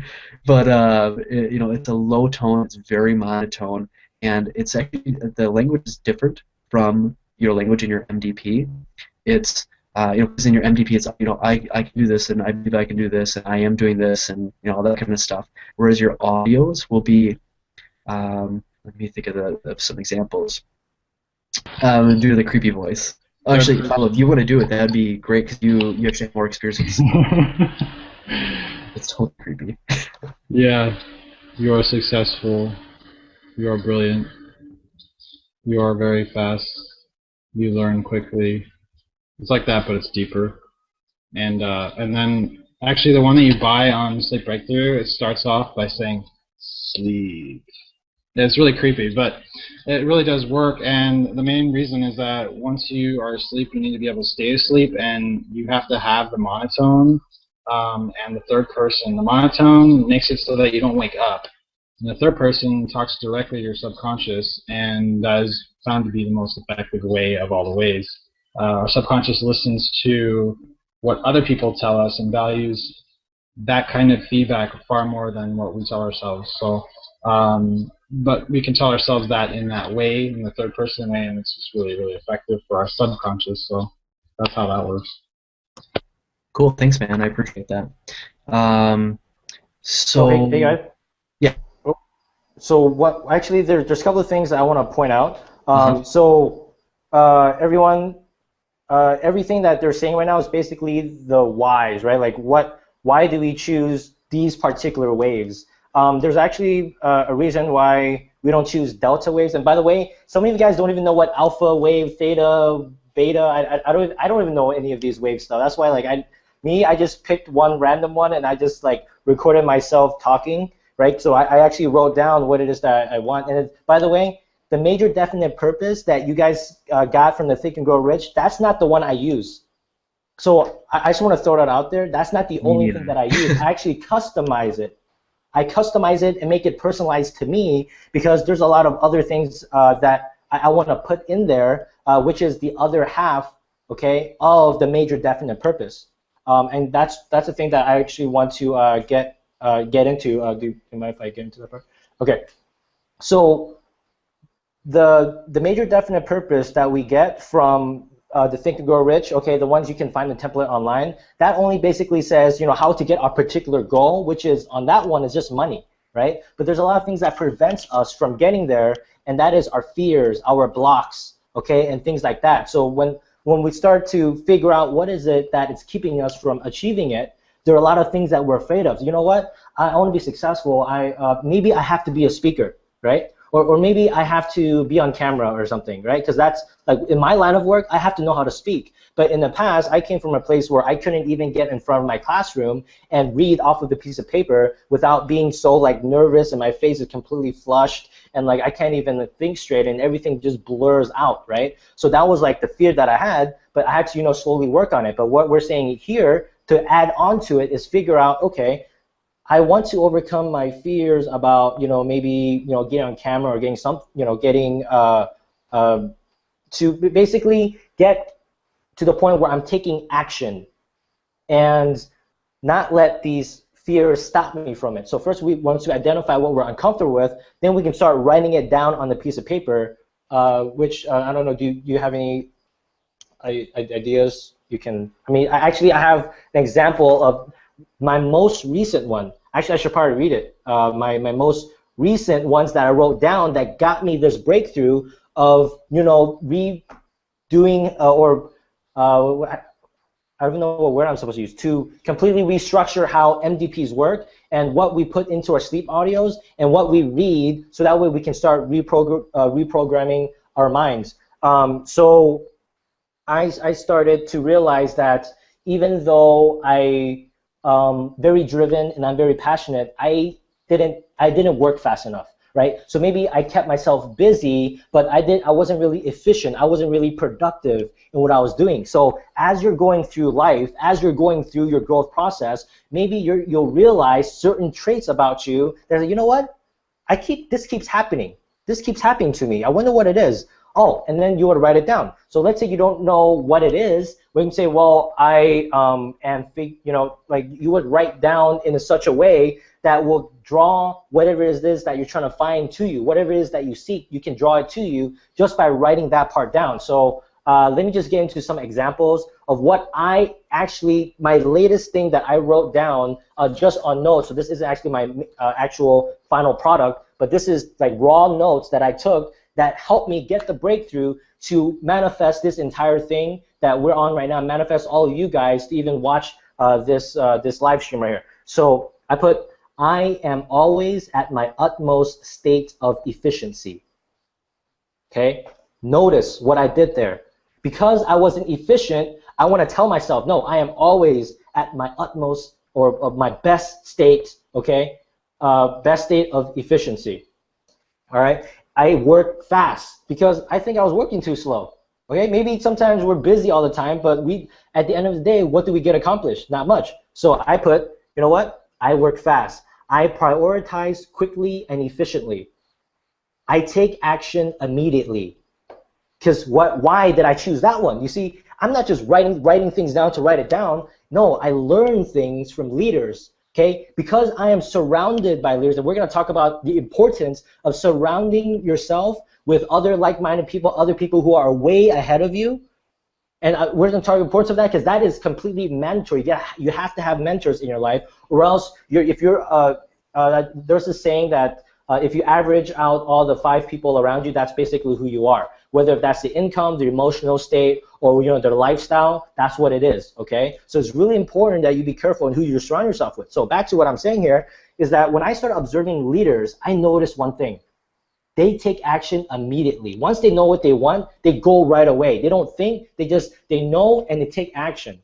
So I wrote down, I take action immediately, okay? This was the day before I even started taking action on to make this live stream a reality.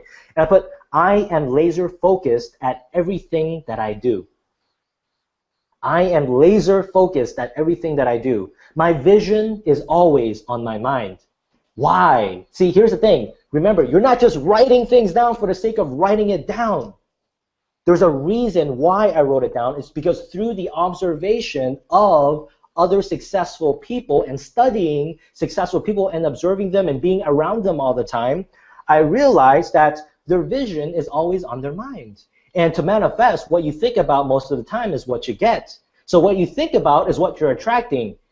So whatever is in your subconscious is what you're attracting. So let's say, I'm always focusing on the negative. Well, that's what I'm going to attract. See, that's why I say, you know what? I keep thinking negatively. Oh, great observation. I keep thinking negatively for some reason. Oh, great.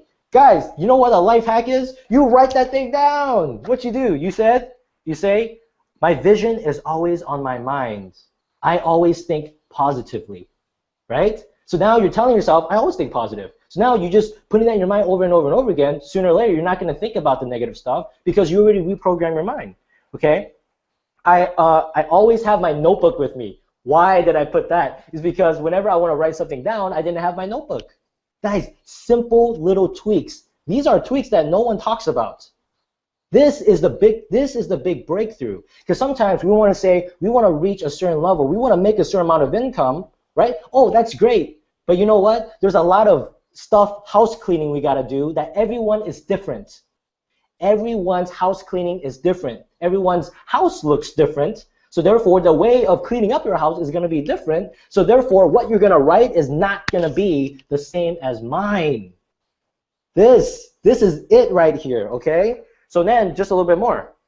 I recognize blocks quickly and easily. Why did I choose that one?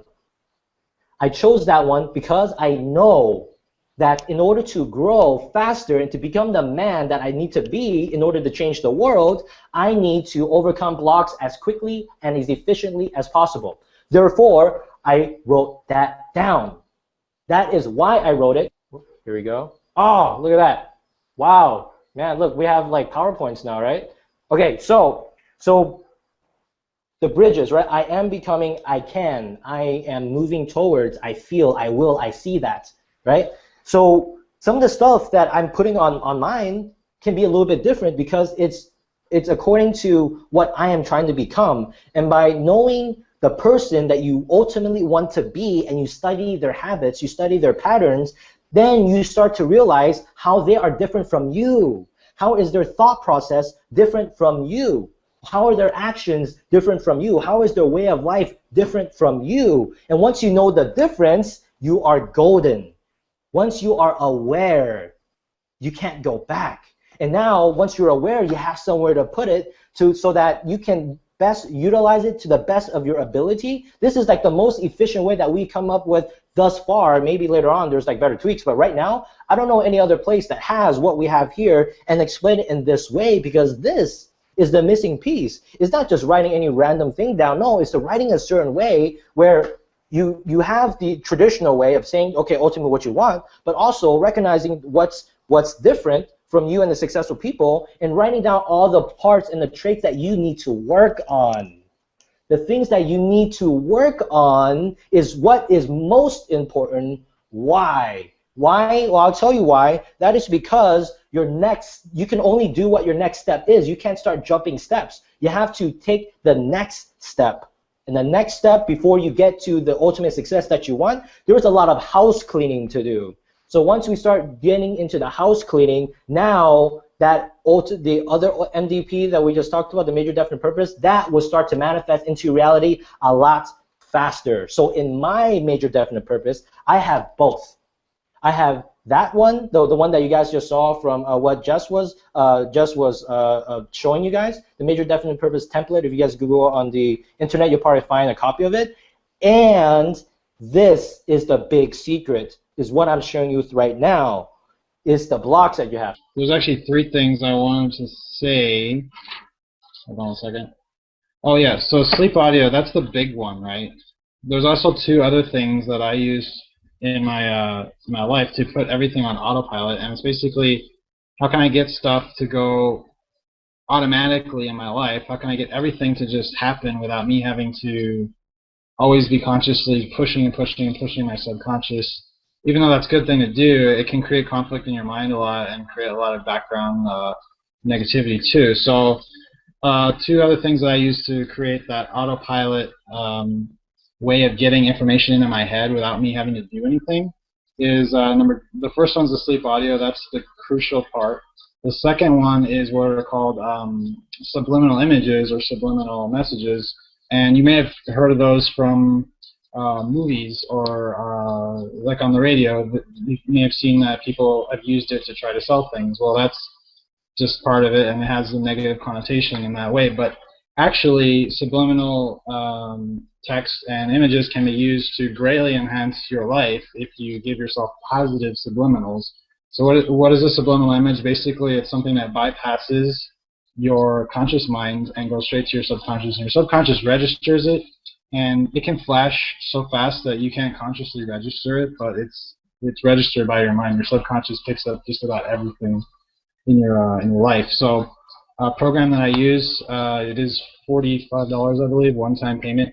It is called MindMaster, and you can get that online. I think it's mindmaster.tv or .com. That is a huge program for me. You can actually put in all your own affirmations or commands or whatever it is you want to put in your mind, your MDP, for instance. You can put it in there. It'll just flash on your screen all day, every day while you're doing your work. Every 5 or 6 seconds, there's a little flash, and you get that message to your subconscious. So it's another great way to get that background all the time. You're getting that message over and over and over and over. And so that combined with getting 8 or 10 hours of that message every night, with now you're getting, you know, if you spend a lot of time on the computer, if you work from home like I do, spend 6 or 8 hours on the computer sometimes, it's really amazing to have another 6 or 8 hours of positive affirmations just going straight to your subconscious. So that's number 2. I highly, highly, highly recommend that as well, since you just set it up and you let it go and it does its thing. Number 3 is something called mind movies, which are actually amazing because basically there's a bunch of different ways you can get information in your mind, which then affects your ability to manifest and your ability to be happy all the time. And there's visual, there's audio, there's obviously, you know, smells, but that's not something you can always work with, although you can get like essential oils and stuff, but that's another topic. There's affirmations, there's subliminals. My movies actually put all these into one, so you can have the visual pictures going. It's just like watching a movie, but you're seeing positive pictures, you're hearing positive audio, you're hearing or seeing affirmations on the screen, you're having subliminal things going at the same time, even sometimes binaural beats too. And what they've shown is that if you start focusing on something for, I think it's like 17 seconds, it starts to become a big part of your reality. And my movies are another huge thing that I would watch them every day for maybe even up to an hour. I'd watch mind movies, and they would completely change my emotional state to the point where I could just be so happy and bliss and enjoy. And that's when everything started to manifest so quickly, was when I could get myself to that state on demand.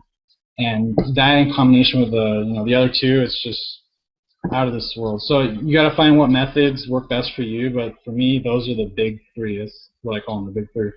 So yeah, I wanted to contribute that before I forgot. So yeah, thanks. Awesome. Thank you so much for sharing with everybody all that stuff. So we're talking about hacks to reprogram your subconscious on autopilot to manifest everything that you desire on autopilot. These are the ways that we're talking about doing that, and it's anything that you can do that you are you put very little conscious effort to upfront that are now running in the background. So these sleep audios, the putting your MVP or your major definite purpose into a sleep audio, and doing all these different things to subconsciously reprogram is going to be the biggest way to see expedited results. So that's it right there. The big ways that you can use to reprogram your subconscious consciously. And now we really want to talk about something that's really near and dear to us, because the final part of being able to really consciously create your reality is in every single thing you do, being aware of your goals, and is what I'm doing in this moment moving me towards that goal, or is it moving me away from my goals? And the biggest thing that people are afraid to examine is your surroundings and everything thing that we do on a regular daily basis. So I want to ask you right now, how serious are you really about wanting to make change in your life? Are you completely happy with everything as it is right now? Or are you really wanting to see some dramatic changes? And sometimes we find that we have certain actions that we need to take that we don't necessarily like. Okay? For me, it was realizing at one point that the relationship that I was in wasn't serving me. Okay? I have big dreams of changing the world, right? My goal and my purpose and why I'm here on this planet is to help move us towards a golden age where humanity treats each other like brothers and sisters and we can live in harmony with each other and the planet. And the only way that I can do that is by helping people become more conscious and more awake and more aware and live their own highest good at all times. Okay? We have to surround ourselves with people that are doing, being, and saying and behaving in ways that are in alignment with what our highest good is. The people and the influences of those around you are some of the biggest ways that you can consciously create what your upcoming future is. Look at the people around you and what they're choosing to say and how they're choosing to say it and the things that they're choosing to do on a regular basis and ask yourself, is that how I see myself in the future? And if the answer is no, what are you going to do about it? Because I'll tell you exactly what I did about it. As soon as I realized that that was a choice, I started to surround myself with people that were having, doing, and being what I wanted and that I saw myself in my future as. And I'll tell you something that started happening, okay? So in this past April is when I made that decision to start being around people, okay? And I started using a system and a program and mentorship and daily activities that were in alignment in this system with what I was trying to do and become, and it changed my life again. I've done it so many times, but this changed my life again like that. That's actually when Philo and I met. That is when I started being around people that were successful in all the ways that I wanted to be, like Justin Varengia, who was in the very beginning of our call. I've now been invited to spend time at the house of other people that are successful, and I'm being put in leadership roles in all these different programs, in my nonprofit organization, in the women's club that I'm in. All these things are happening because I made a decision to get into a system and surround myself by people that do and think the things that I align with. So I want to hand it over to Jin because he's got a powerful story of that too. Are you telling me you can be a hippie and rich? What? You know, it didn't make sense to me. When I started finding out that these people can make $5,000, $10,000 a month, I'm like, whoa, really? Online? How do you do that? And then they started making $20,000 a month, $30,000 a month. I'm like, what? What? How's that even possible, right? It didn't make sense in my mind because, you see, I wanted to change the world as a broke person. I went to the Occupy movement to protest, to stay and spend the night there, okay? But you know what happened? I couldn't even afford to feed myself. I couldn't even afford to pay for gas to get to the protesting place. And once I got there, I had to basically wait for these guys to bring all the food and donate all this money, right? Donate so that I can just, hey, I just want to eat now. And now I feel like I'm homeless, right? So now I think about it, I'm like, you know, I didn't really have a lot of influence when I was at that state. Why? Maybe it's not just because I didn't have money. Maybe it was because I wasn't in alignment with myself. That I wasn't truly aligned. I wasn't successful in all the areas that I needed to be in the position that I wanted to be in. So if I wanted to change the world, I need to be around world leaders. I need to know how these people who influence the world changes the world. I need to be around them. I don't have time for this play down here at the bottom, right? I need to figure out what it is that I want. And once I figured it out, I said, yo, I need money. I'm sorry. Like Justin said at the beginning, you guys missed Justin, you know, watch it again at the beginning, okay? So you can hear his story. Man, like, without money, I can't do anything. And then I told my mom, I don't need money. I'll just be happy, right? Why? Because I read all of these spiritual books. I did. I read some of these spiritual, and I listened to audio. Actually, I didn't read. I'm sorry, because that's not really what I do. I listen to audio. I say I read to make me feel better, right? But what I did was I listened to audiobooks, okay, over and over, and I got all spiritual. I'm like, I'm happy. I don't need anything in my life. This is it. And I want to change the world? Crazy. It's nonsense. So what I realized is that I had to do something different, okay? I had to allow myself, I need to make money. I had to make money, but I didn't have the time to make money.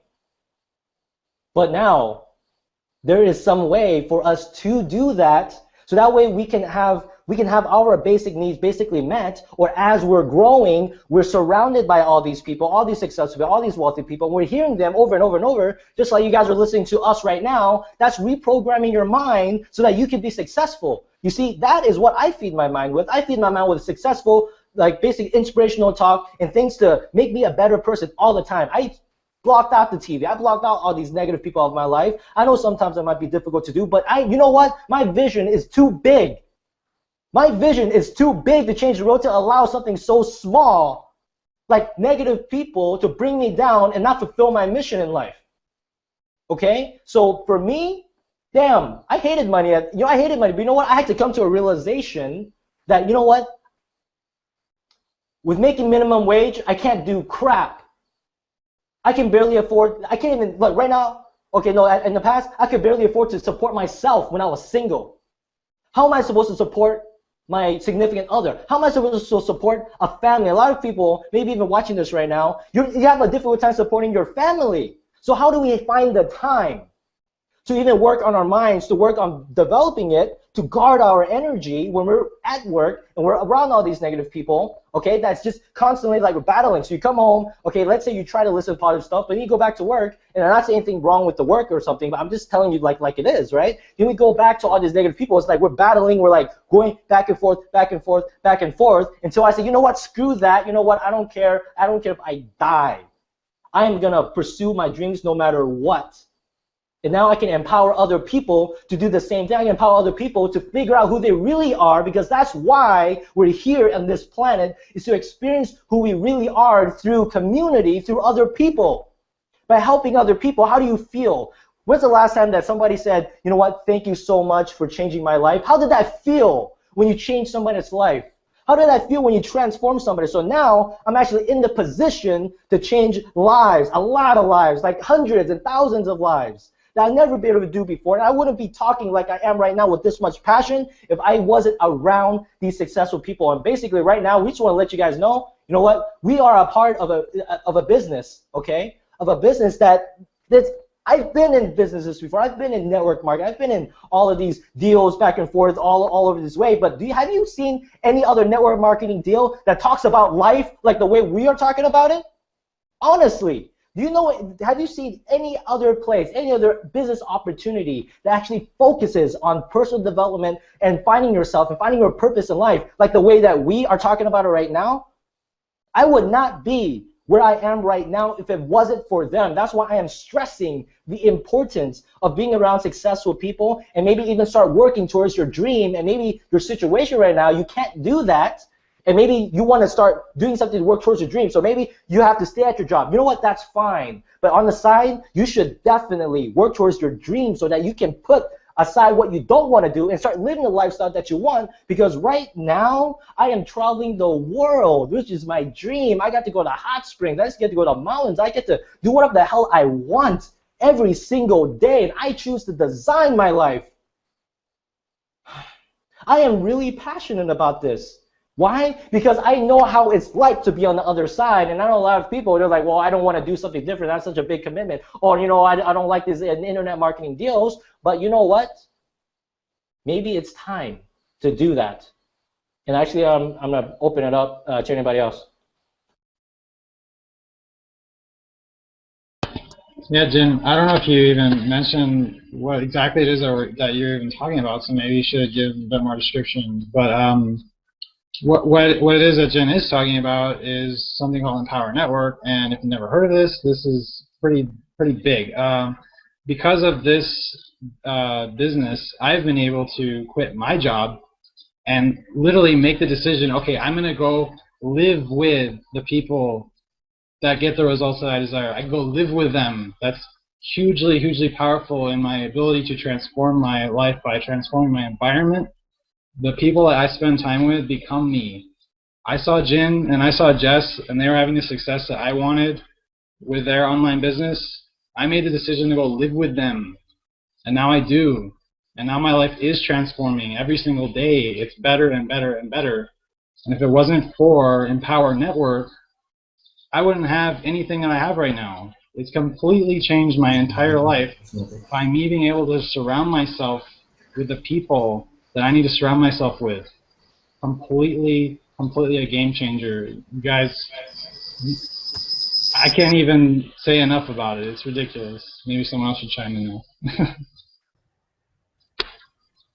All right, guys, so I just wanted to let you know here that since we've been talking about manifestation all day, I've got a little secret. We're going to all think really hard and manifest a way to create our own destinies, right? Okay? So everybody just think really hard about creating your own destiny and what it would feel like to not have to worry, to not even think anymore about what it's like to need money, to not even think what it's like to not have enough time.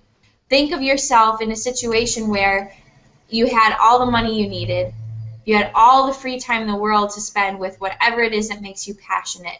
Whatever your passions are, whether it's developing yourself or spending more time with your friends or family or traveling or working on sustainable community building like Jin and I do, whatever that is, if you could do that, what does that feel like?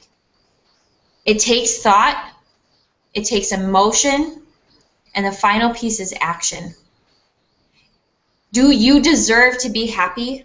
Do you deserve to do everything that you want in life? Do you deserve to live to your fullest potential? Do you deserve to quit your job if you hate your job? Do you deserve to have more time to spend with your loved ones? Do they deserve you? That's what I need you to ask yourself right now. And if the answer to any of those things is yes, you're going to want to take a look at what we have to offer. Because these people right here, we wouldn't even know each other, we wouldn't even be together right now if it wasn't for us making a decision to better ourselves, to better our lives, to join other people that were successful and getting the success that we were looking for. To be able to spend our time working on sustainable communities is a blessing to me that I would not have. I couldn't spend all my time learning new skills, developing myself, actually literally transforming thousands of people by doing calls like this, by doing calls like I did on Sunday night, where I was able to speak about change as being an opportunity, where I was able to speak about manifesting your desires, where I'm actually able to talk about things that I'm passionate about things that I love. There's nothing else that I could do that would allow me to do that on a full-time basis. Nothing. I know because I came from the corporate world. I was a consultant to corporate executives. I was making the money, but I didn't have any time. I didn't have any time to spend actually developing people in their passions. I didn't have any time to even think about my real dream of building a sustainable planet. And now I'm able to do all those things and travel the world with Philo. We actually went to 9 national parks and 13 states in the last month and a half. How many people can say they can do that? Just because we wanted to. Do you guys realize that you guys are like the leaders of this new movement? You guys are the leaders of this new world, this new shift in consciousness that nobody else has. I want to stress this a lot. The information you guys just got just right here, no one else has, because we have lived this life and we've manifested so much. I don't know anybody else who manifests as much as we do. And we want to show you guys this whole thing. And guys, okay, you guys might be wondering, what is this business all about? It's all self-development. It's all how to grow your own business in whatever it is that you love. Just like I love talking about manifestation, just like I love talking about sustainability and how to grow and change people. It was whatever you love, that's what you can do with it. And just like we taught you tonight how to put manifestation on autopilot, this program has 2, 3, 5, 10 different ways that I could name right now on how to put business on autopilot. I don't even have to think about my business anymore because I spend all my time doing this instead. I spend all my time doing this instead because my business is on autopilot and I don't have, after I went through the setup process, I have nothing to worry about anymore. So if you want an opportunity like that, I don't know where else you could even get it. I don't think it even exists outside of this because we have so many people that are so successful. Like our friend Justin that was on before, he said he didn't want to throw out numbers, but I'm sorry, he's made over $600,000 in less than a year, $100,000 last month, okay? If you want to make $100,000 in a month, I don't know anywhere else you can do that when you're talking about meditation like he does, okay? Oh my God. So that's that, but we have some bonuses for you too because you guys are stormtroopers right now. You're rolling it out. You're hanging in here, and we want to tell you that the stuff that we were talking about in the early session, secrets of bliss, how do you find your blocks and overcome them? Those are secrets that nobody else has, and we're offering to them to you. Because what we have is a place where we're basically a leadership factory. What we build here are leaders. What we build here are people, like we build masters here. We build community. We build community. We have the best family. If it wasn't for, look, right now you only see us. There are thousands and thousands of other people just like us. 1,000 people that were in a room in Denver. The most aligned people that I've ever seen in my entire life, all in one room. I can't even tell you. Like, I thought all of this was a joke. I thought there's no way. I'm like, oh, I'm better than that. There's no way that people that are doing business are as good as me, who's doing this nonprofit thing and blah, blah, blah. And then I went and I met the people and I saw them speaking their vision and I felt what they were all about because I'm an energy person, right? I'm all about energy. And I went and I met them and I felt it. And they were coming from the heart the same way that I was. Their motivation for doing what they're doing is the same as mine. They want to see the world improve. They want to see people awaken and aware and try to actually be living in harmony with each other and helping each other grow and develop constantly. And that's why we have all these different resources that you're plugged into. You're plugged into self-development. You're plugged into a daily call. You're plugged into weekly calls. You're plugged into all these tools and resources that they give away for free. What other business gives away their secrets for free? None. Get back to the person who invited you, all right? Get back to the person who invited you. It's not about just us. You're going to get us no matter what team you're in, whoever you join. That's not the point here. I'm saying, see, look, I didn't have me to look at, okay?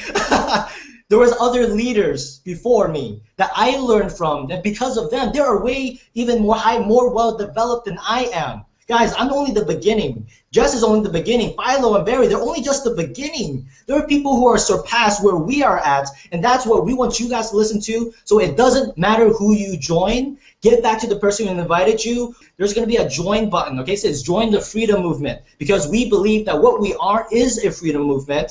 And once you join us, then whoever brought you here, they're going to walk you through exactly what you need to do. Like, we're going to map everything out for you. You're going to know everything. We want to see you be your own hero and actually live your life by your standards, by your own choices. And this is how you can do that. You can join us now, and we are going to give you some extreme bonuses tonight. Extreme bonuses tonight. If you take action now. Oh, guys. Okay, so by midnight, well, actually, I don't even know what time zone we're on. But by the end of tonight, okay, you know what? By 3 a.m. Eastern time, all right? How is that? Yeah, we'll just call it, you have 5 hours. You have 5 hours from right now. You have 5 hours from right now, okay, to even take advantage of this bonus, which everyone's going to have, so it doesn't matter what team you're a part of, you're going to have the same thing. Send us the secret password, Manifester. Jedi. Manifester Jedi. Manifester Jedi is a secret, right? Okay, we're going to give you details in a little bit. Okay, look. Income disclaimer, I completely forgot, okay, because we are a legitimate company. We do everything like the right way, and we want to be in compliant and everything. Income disclaimer, just because we made a lot of money, just because we're traveling the world, just because we're super happy doing everything that we're doing, just because of even though a blind person can make money, even though a deaf person can make $1,500 days, even a person with spinal disease can make $40,000 a month, doesn't mean that you guys can too. And a lot of that stuff, yes, this is big deal. And this stuff works, but you gotta work. So I just want to make sure, just because we make money, you guys don't. And then now. Just because I paid $5,000 in my first 10 days. Yeah, basically, which is completely ridiculous. I'd never heard of anything like that ever before. Doesn't mean that you will, but if you take action, you have a darn good chance. Okay, and only 5 hours from now, you're gonna get this next bonus. Okay, here's this bonus. I guess, damn, I gotta quickly talk about it. I need to make sure I have the screen up. So if the thing cuts off, just join and you'll get whatever it is that we're talking about, okay? I had a vision a couple of months ago. I had a download from the universe, and I know now every time I have a download from the universe, something epic is going to happen, because the download I got from the universe is this will change the world. This will bridge the gap that sustainability, to make sustainability like basically go all over the world. We need to change the consciousness of the world. In order to do that, we need to develop people's awareness, people's consciousness. We got to raise it so that they are ready for that. So that's when I created, when I had the words Secrets of Bliss. I mean, I was trying to figure out a way, how am I going to merge the Secrets of Bliss with business? Well, now like, oh, now I can do that, right? Now I can merge my passion, I can merge my vision, I can merge the thing that I want to do most, which is to change the world, with this business, because the people, the CEO, the founders of this business, they have the same vision as we do, and that is to completely change the entire face of the world, to make the world a better place, and to help us find out why we are even here, to find us spiritually aligned with ourselves. So what this is the Secrets of Bliss course, and I don't even know all the details because I just came up with this, okay? Well, Jin's actually been recording videos for quite a while, but the live version that we're offering to you is 777 comments. 777 comments right now. Yes. I just looked over and I saw 7. What better number to have right now when we're talking about money? 777. You guys are here for a reason. For you to take action tonight. Oh my God, this is...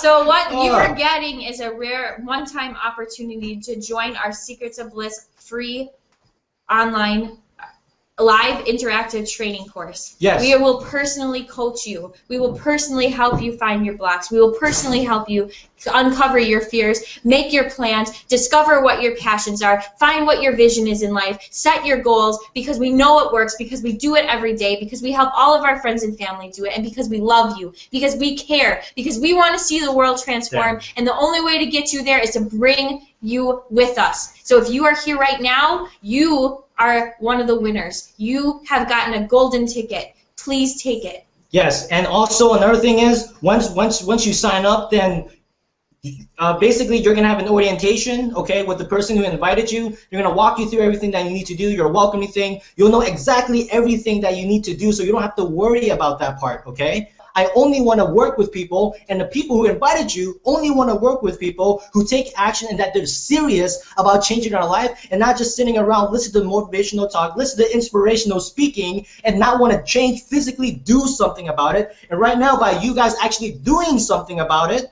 okay, that proves to us that that you guys are serious, and we don't have a lot of time. We have hundreds and thousands of people that we're working with, and we don't have the time for people who are just gonna, you know, like wishy-washy. That's the only reason why we're making urgency. I'm just doing a bonus because I want to find some place, right, to have my Secrets of Bliss training to walk you through from where you're at to all the way to manifesting, and you can work directly with us, write questions, everything.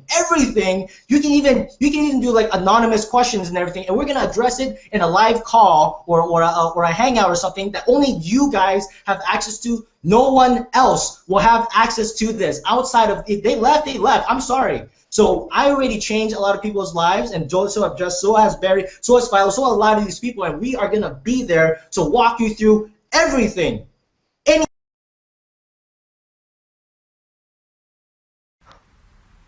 No! What happened? Everything turned off, black screen, 3 seconds, now we teleport outside. What is going on? Let me tell you guys what's going on, okay?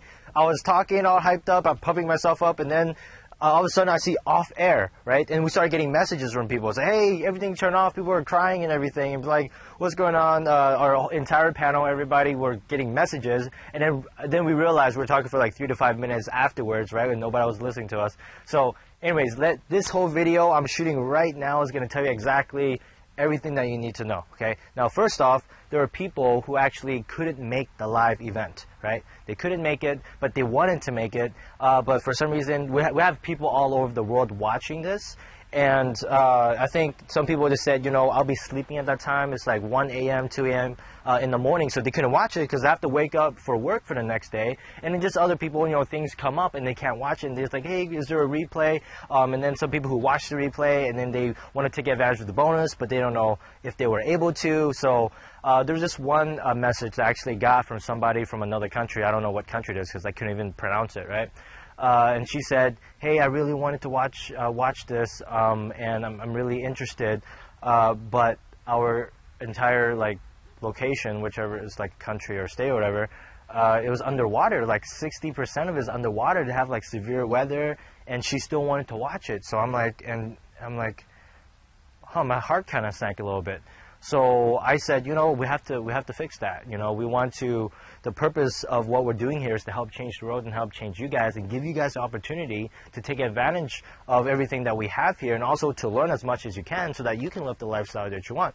So what we're gonna do is we're gonna extend the bonus. We're gonna extend it to August 30th. Friday, midnight Eastern time, okay? The information is also right below the video. Actually, most of this information is right below the video.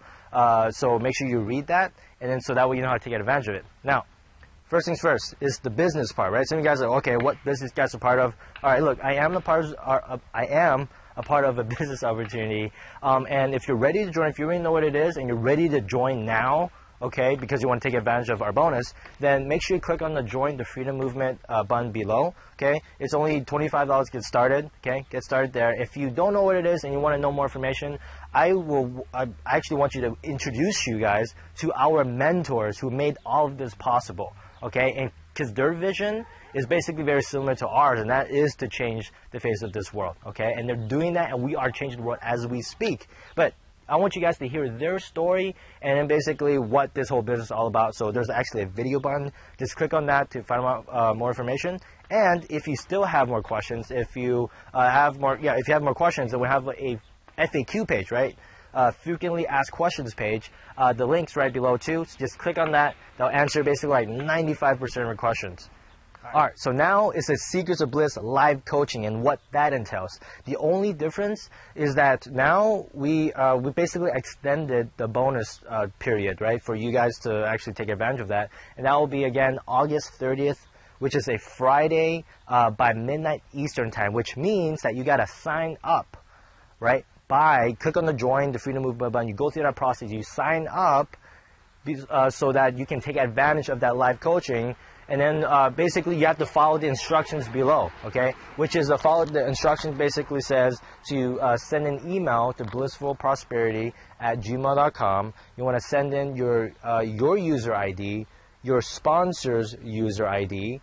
Then you want to write down also how long you've been inside of Empower Network, and then any other thing that I might have missed below is right below this video. That's going to tell you exactly what to send in, okay? And then once you do that, we're going to enter you into the live coaching, because right now we already got like a whole packed class before this. Now this is basically another batch of people that we're going to be able to help. And remember, what this means is that there's live coaching, which means that you get to interact with us personally. So imagine, right, that you're actually not just reading a book or listening to an audio, because if you just like you're watching this from now, you can, you know, talk to this monitor as much as you want. Like, I can't really talk back to you, or maybe I can, right, if I perform magic or something. But but basically, you're not going to get your questions answered the way that you wanted to. But so imagine that you're going to be able to interact with us. That's how you're going to have this mentorship. This is how you're going to have the coaching, which is the fastest way to get to where you want to be. And not only that, remember in the Auto Manifestation Seminar, we talked about how the importance of surrounding yourself with the like-minded people, people who are growing, people who you want to be around, the people who are achieving the level of success that you want. Well, here, not only do you have the entire Empower Network community, because to be honest here, before even all of this, that's all I had.